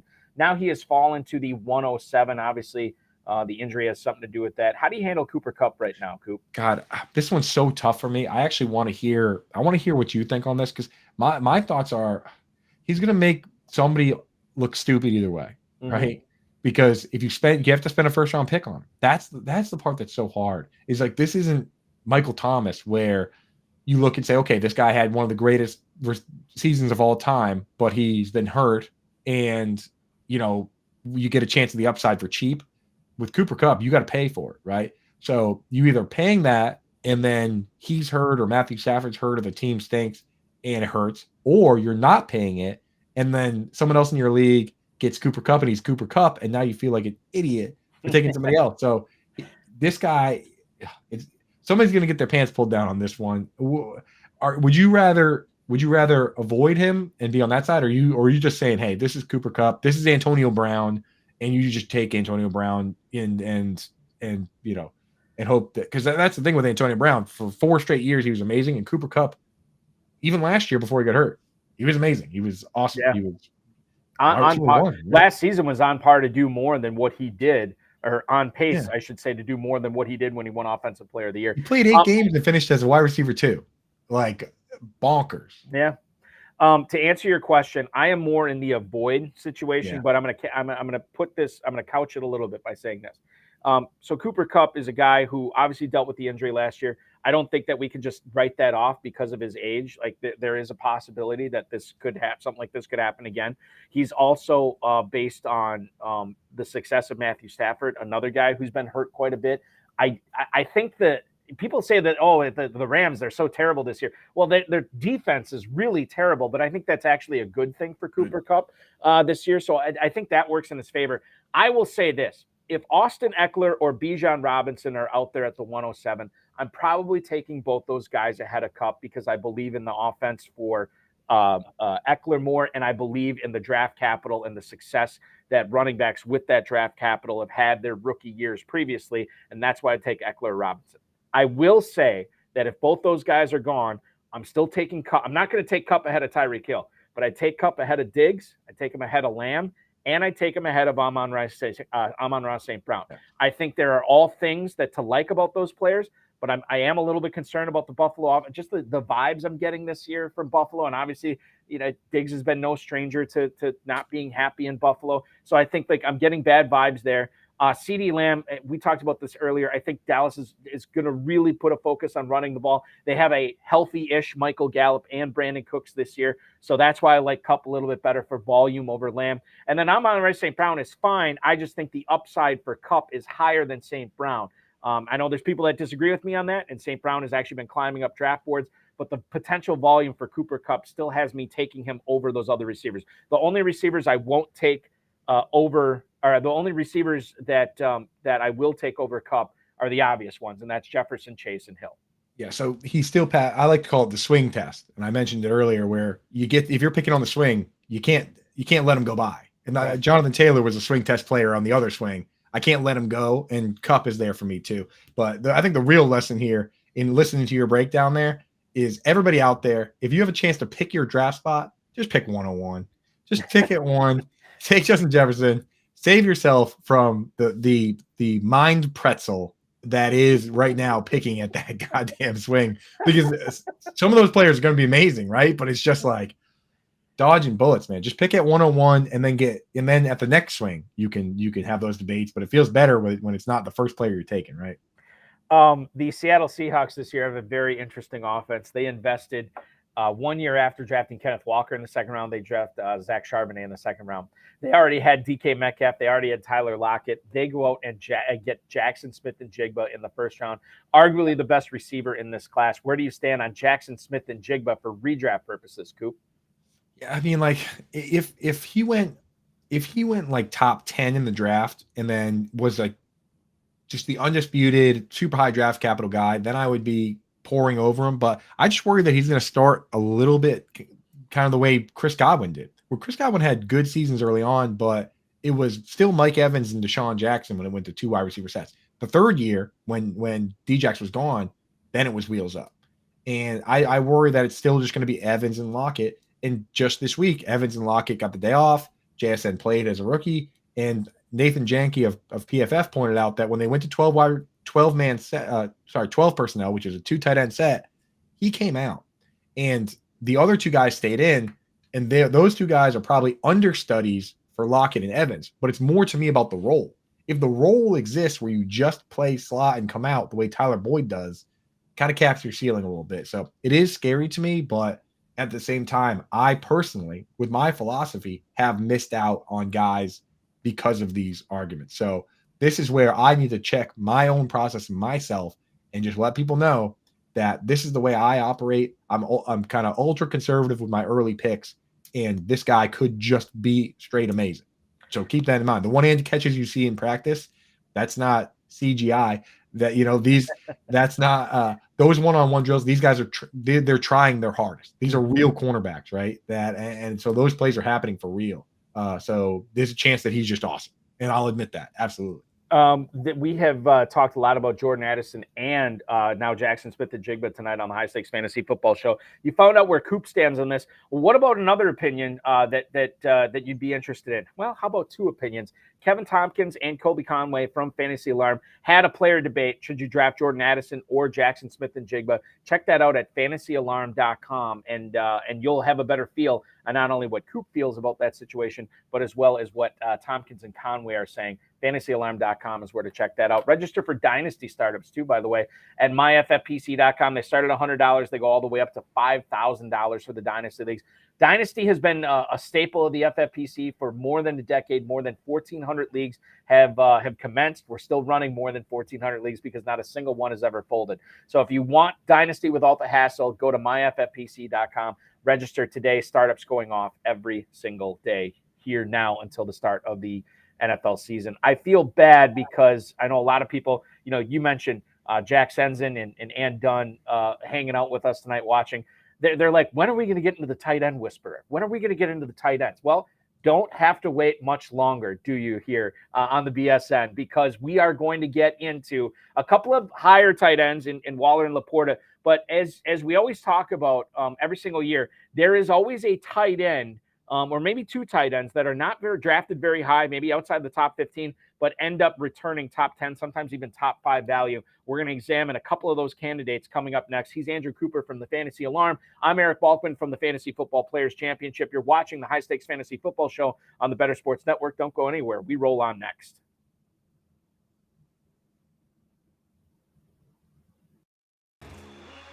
Breece Hall right now, and I've talked to plenty of high-stakes players. I'm sure you have too, Kev.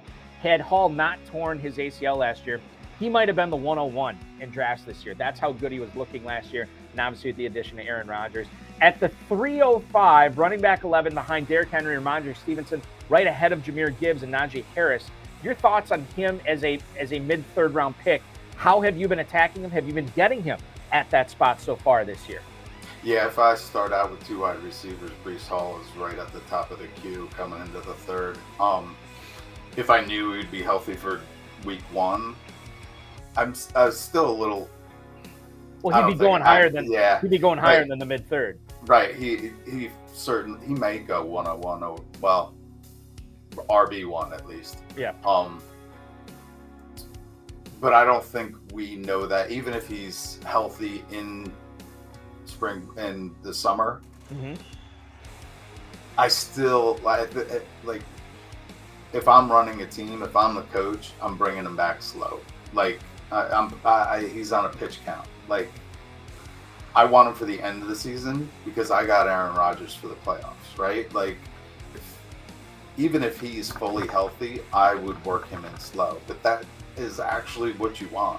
Like he's still going to get the high value touches. So yeah, if we know he's healthy, he's a first rounder. So like if he's sitting there in the third, especially when I get 2 wide receivers to start, I'll take Hall all day.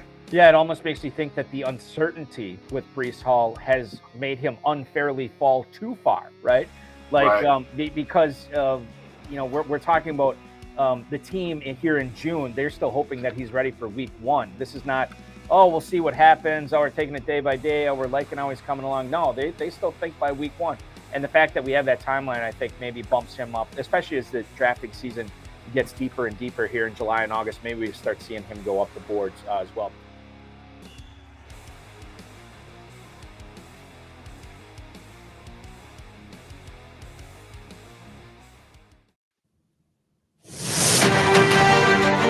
It's High Stakes Fantasy Football Show on Bettor Sports Network.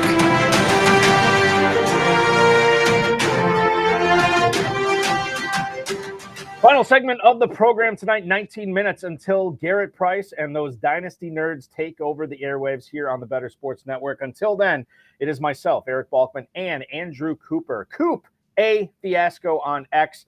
Follow him there from Fantasy Alarm, joining us tonight. And obviously, the biggest thing is tight ends with Coop, right? That is, we've gotten to the appetizers. We've gotten into the escargot. We've gotten into the beet salad, right? But now we are on to the tomahawk steak here. The tight end whisperer himself joining us tonight. So Coop, number one, how did you, I guess, where did your passion come from analyzing the tight end position where you've gotten to be so very, very talented at it? So it's funny, to me, the tight end whisperer was always Howard Bender. Right. And he was the one that started calling me that. And now he's like, he kept being like, you're the tight end whisperer now. But to me, it's more of a brotherhood of tight end whisperer. It's not an Obi-Wan, Luke Skywalker situation, right? My feeling is this, and because on Twitter, people are like, oh, so-and-so is a tight end whisperer and so-and-so is. I think that whoever gives you your tight end advice and that you listen to and you trust, that could be your tight end whisperer. Dan Williams, people like Dan Williamson, people like David Gautieri, you know what I mean? If that's a tight end whisperer to you, that's fine. It's like the GOAT, I'm okay. If people want to have a different GOAT, that's fine, but there are people that trust me. And it's because at one point when I started with Fantasy Alarm, right, I wasn't the tight end guy. I wasn't anything. And Howard Bender was the tight end guy. So John Impemba, the editor, was handing out roles. And he's like, you cover running back this year. And I was like, okay. I got this side project I've been working on. That's this big spreadsheet with a lot of tight end stats, and everything was highlighted and color coded. And I was like, give this to Howard Bender, and he'll use it for his stuff. And then Howard called me on the phone. He's like, walk me through some of this. And I'm like, well, this is how we find breakouts in the past, and I've been using this for a while now, and I created this. And he goes, tell you what, you write the tight end articles. I'll write the running back articles. So I became that guy, and luckily, through those, what I was looking at are some small sample size metrics that people didn't care about as much as the time. Now that I've been talking about, not just me, there's people out there that plenty of them, but looking at what we do with like yards per route run with wide receivers and how with more snaps, now it becomes bigger, right? Well, what I was looking at is I was like, okay, you look at these tight ends, and the big one that kind of put me on the map was Mark Andrews. I looked at Andrews and a few other guys, and I was like, holy cow, this guy blocks on 0 pass plays. Every time he's out there to run a route, right? He's running high A-dot routes, like 12-yard routes. all the things that if you just add more snaps to it, create a profile of a guy that could be the next Travis Kelce. And, I looked at, and people weren't looking at who was staying into block, who wasn't, you know what I mean? So it's like that was the big one that put me there. And then since then, I've narrowed down the criteria that leads to breakouts. And it just so happened that the last, as you kind of alluded to, for 6 straight years, a tight end has come from outside the top 17 in ADP to finish top 5, right? We've had Mark Ingram, we've had Eric Ebron with 13 touchdowns from Andrew Luck. We had Darren Waller and Mark Andrews the same year. We had Logan Thomas, who was tight end like 35. We had Dalton Schultz, and then now Evan Ingram again. So we're finding them, not always necessarily drafting him, but that's where the yin and yang tight end strategy comes in. Short and sweet for anyone that doesn't know. If you don't get an elite guy, you draft one safe guy, pair him with one high risk, high reward guy, and you keep swapping them out. So the whole thing's it's evolving, and as long as people are listening, and as long as people at the end of the year are saying, "Hey, man, I used your advice and it worked," then I'm going to keep doing it. So that's where we're at. That's the story. And as quickly as we can, because I know I've already run my mouth so much we don't have a lot of time. It's fine. Here's what I'm going to do, because I want to cover as much as we can. I want to skip Darren Waller because he's tight end 4 right now. He's going to be great this year as long as he stays healthy. Dan Dugan, who covers the Giants for The Athletic, said it'd be shocking if Waller does not lead them in targets. We can go past him. Let's talk about a couple of rookies here. In fact, let's talk about a trio of rookies. Let's do it this way. Yeah.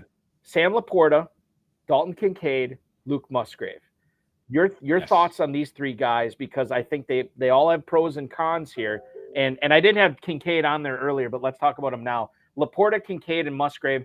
Laporta and Kincaid, I should bring this up too.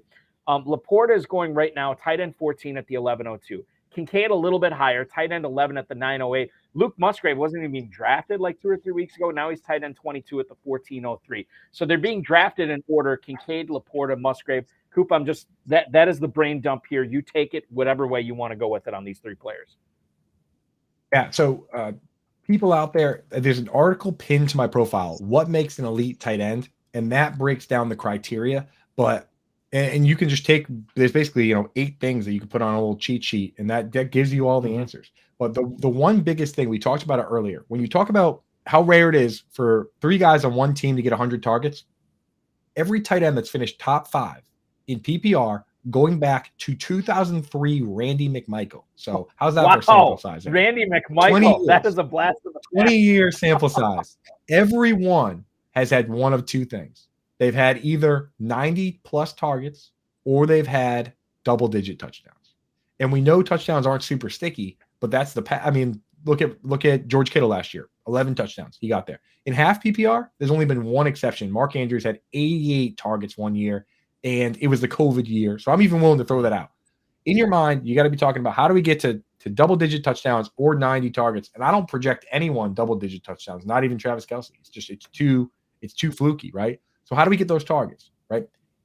If you look at difference-making seasons, top 50 all-time tight end seasons, every single player in the top 50 was a top 2 target on their team, except one time it was Tony Gonzalez with Roddy White and Julio Jones. So, again, you could throw that one season out. We need top 2 targets.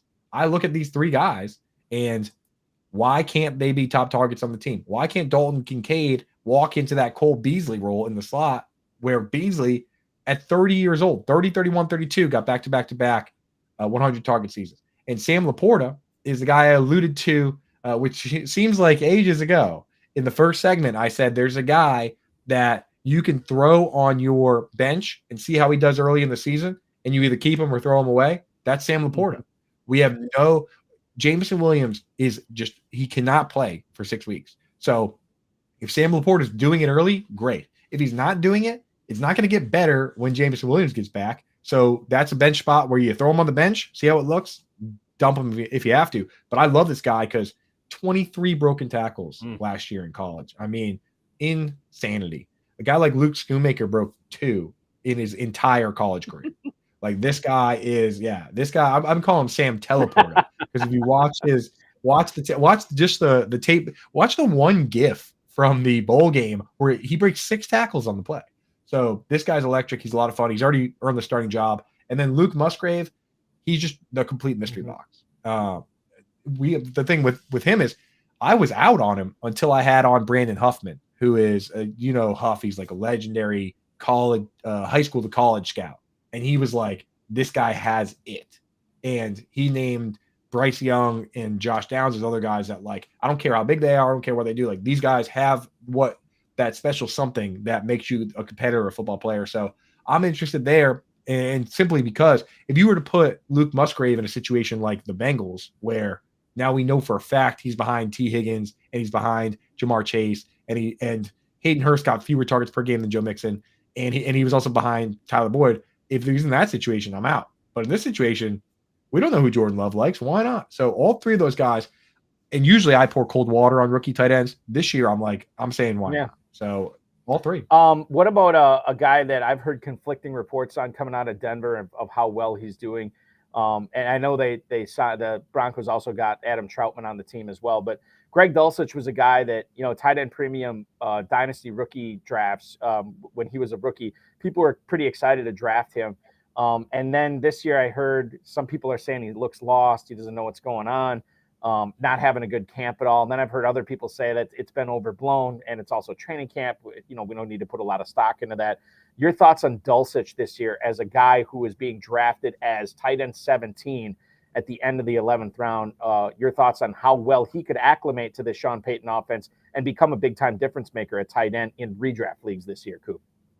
It's been crazy with the news on this guy. And I've been trying to just stay back and absorb it all and try to figure out what to do with them. But it's even crazier. Like at Fantasy, even in-house with Fantasy Alarm, John Impemba loves Jerry Jeudy, and Howard Bender loves Cortland Sutton, and Britt Flynn loves Greg Dulcich. Well, you're probably only going to get 2 out of 3 at best, right? It's going to be I guess Russell Wilson could go nuclear, and all 3 guys are fantasy relevant, but you're probably going to get 2 out of 3. Right now, I'm a little worried with what they're talking about. But on the flip side, you had Sean Payton talk about him as the Joker, which Joker doesn't necessarily mean Alvin Kamara. For a while, the Joker was Jimmy Graham, just basically a guy you can play out of position. What scares me is if people say he's lost, maybe the problem is that now he has to learn the tight end playbook and the wide receiver playbook, and maybe he's not picking it up.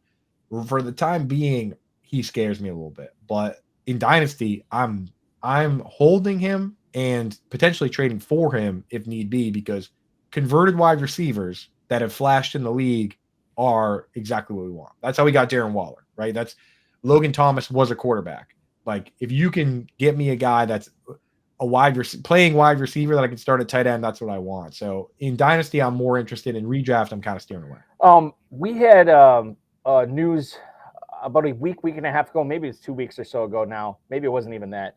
But Jimmy Graham made his way back to New Orleans. And I don't want to bring him up from a fantasy standpoint because he's not even being drafted right now. But I think it's worthwhile mentioning the effect that he's going to have on Juwan Johnson, a player that I know many high-stakes players were higher on a month and a half ago, and he started to climb up ADP. He's still kind of up there. I mean, he's tight end 19 at the 1208 right now, ahead of Ferguson, Musgrave, Hunter Henry, Hurst, Likely, all those guys. Your thoughts on Juwan Johnson and sort of the impact that Graham is going to have on him? Or are you kind of out on Johnson and it really doesn't matter the impact that Graham has on him? Yeah, I mean, we saw it with the Bears. Inexplicably gave him 10. Jimmy Graham, 10. Not even inexplicably. He's Jimmy Graham. So they just look at it and say, you know what, 10 end zone touchdown, 10 end zone targets, fine. That's the problem, because Juwan Johnson, that was what kept him afloat last year with 7 touchdowns. Me personally, this is one of those games where in this range, there's a lot of place your bets. David Njoku versus Elijah Moore, right? Chris Olave, we know is the top dog. A lot of people out there say Michael Thomas is going to get hurt or he stinks now or whatever. Well, my question is, what are you doing about it? You should invest in a Rashid Shaheed or a Juwan Johnson. Personally, I like Michael Thomas, which keeps me off of Juwan a little bit. And now then bringing in a rebounder to potentially go in for goal line sets makes it even scarier for me. So I'm kind of out on Juwan, even though there was a time where I was on Twitter, or now X, hitting up Yahoo and Sleeper and saying, get this guy tight end eligibility. Like we fought hard to get our Juwan Johnson at one point, and I have him in a lot of dynasty leagues because of that. But You gotta make your picks. And if somebody wanted to say to me, yeah, Michael Thomas thinks now he's going to get hurt, I like Juwan Johnson, I would say that's fair. Yeah. And it makes sense, right? The last thing that I'll bring up is Isaiah Likely.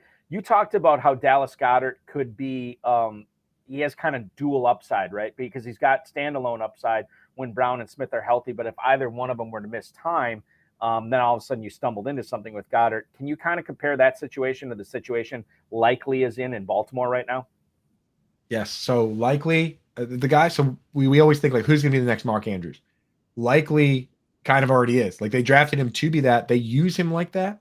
This guy Mark Andrews only blocked on one pass play last year. And you would think that the other tight end would be doing stuff like that. No. Isaiah Likely was used exactly the way he was. He only blocked on 2 pass plays. And when Isaiah Likely was out, when Andrews was out, Isaiah Likely stepped right in.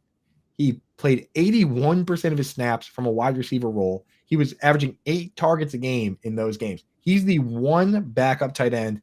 You forget the Noah Grays of the world, all these guys. He's the one backup tight end that I will immediately put in lineups if the starter gets hurt. The problem is an injury to a wide receiver doesn't necessarily unlock him the way it does Cade Otton or these other guys. It's really just the specific linear depth chart injury that unlocks him.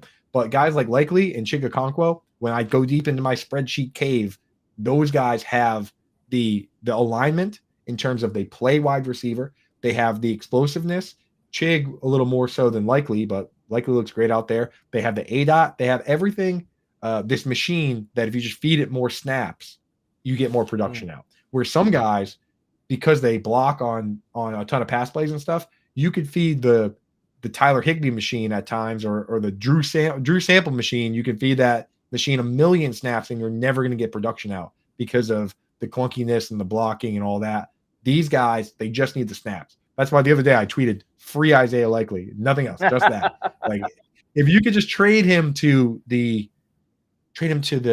Rams to be their slot, they're the guy that actually runs routes, or trade him to the Dolphins, right? Like he could be a guy right away, but they would never trade him because they love Mark Andrews so much. Why wouldn't they love Mark Andrews? And they know what they have in him, right? And we know what we have in Andrew Cooper. By the way, you are watching this, and I want to thank everybody who's watching this on YouTube. You can watch all the BSN live talk shows on the YouTube channel here for Bettor Sports Network. You can call in or live chat with the host and community. Thanks to everybody who participated tonight. Watch all our shows and see clips of our best moments and interviews on YouTube, Twitter, and at bettorsports.com.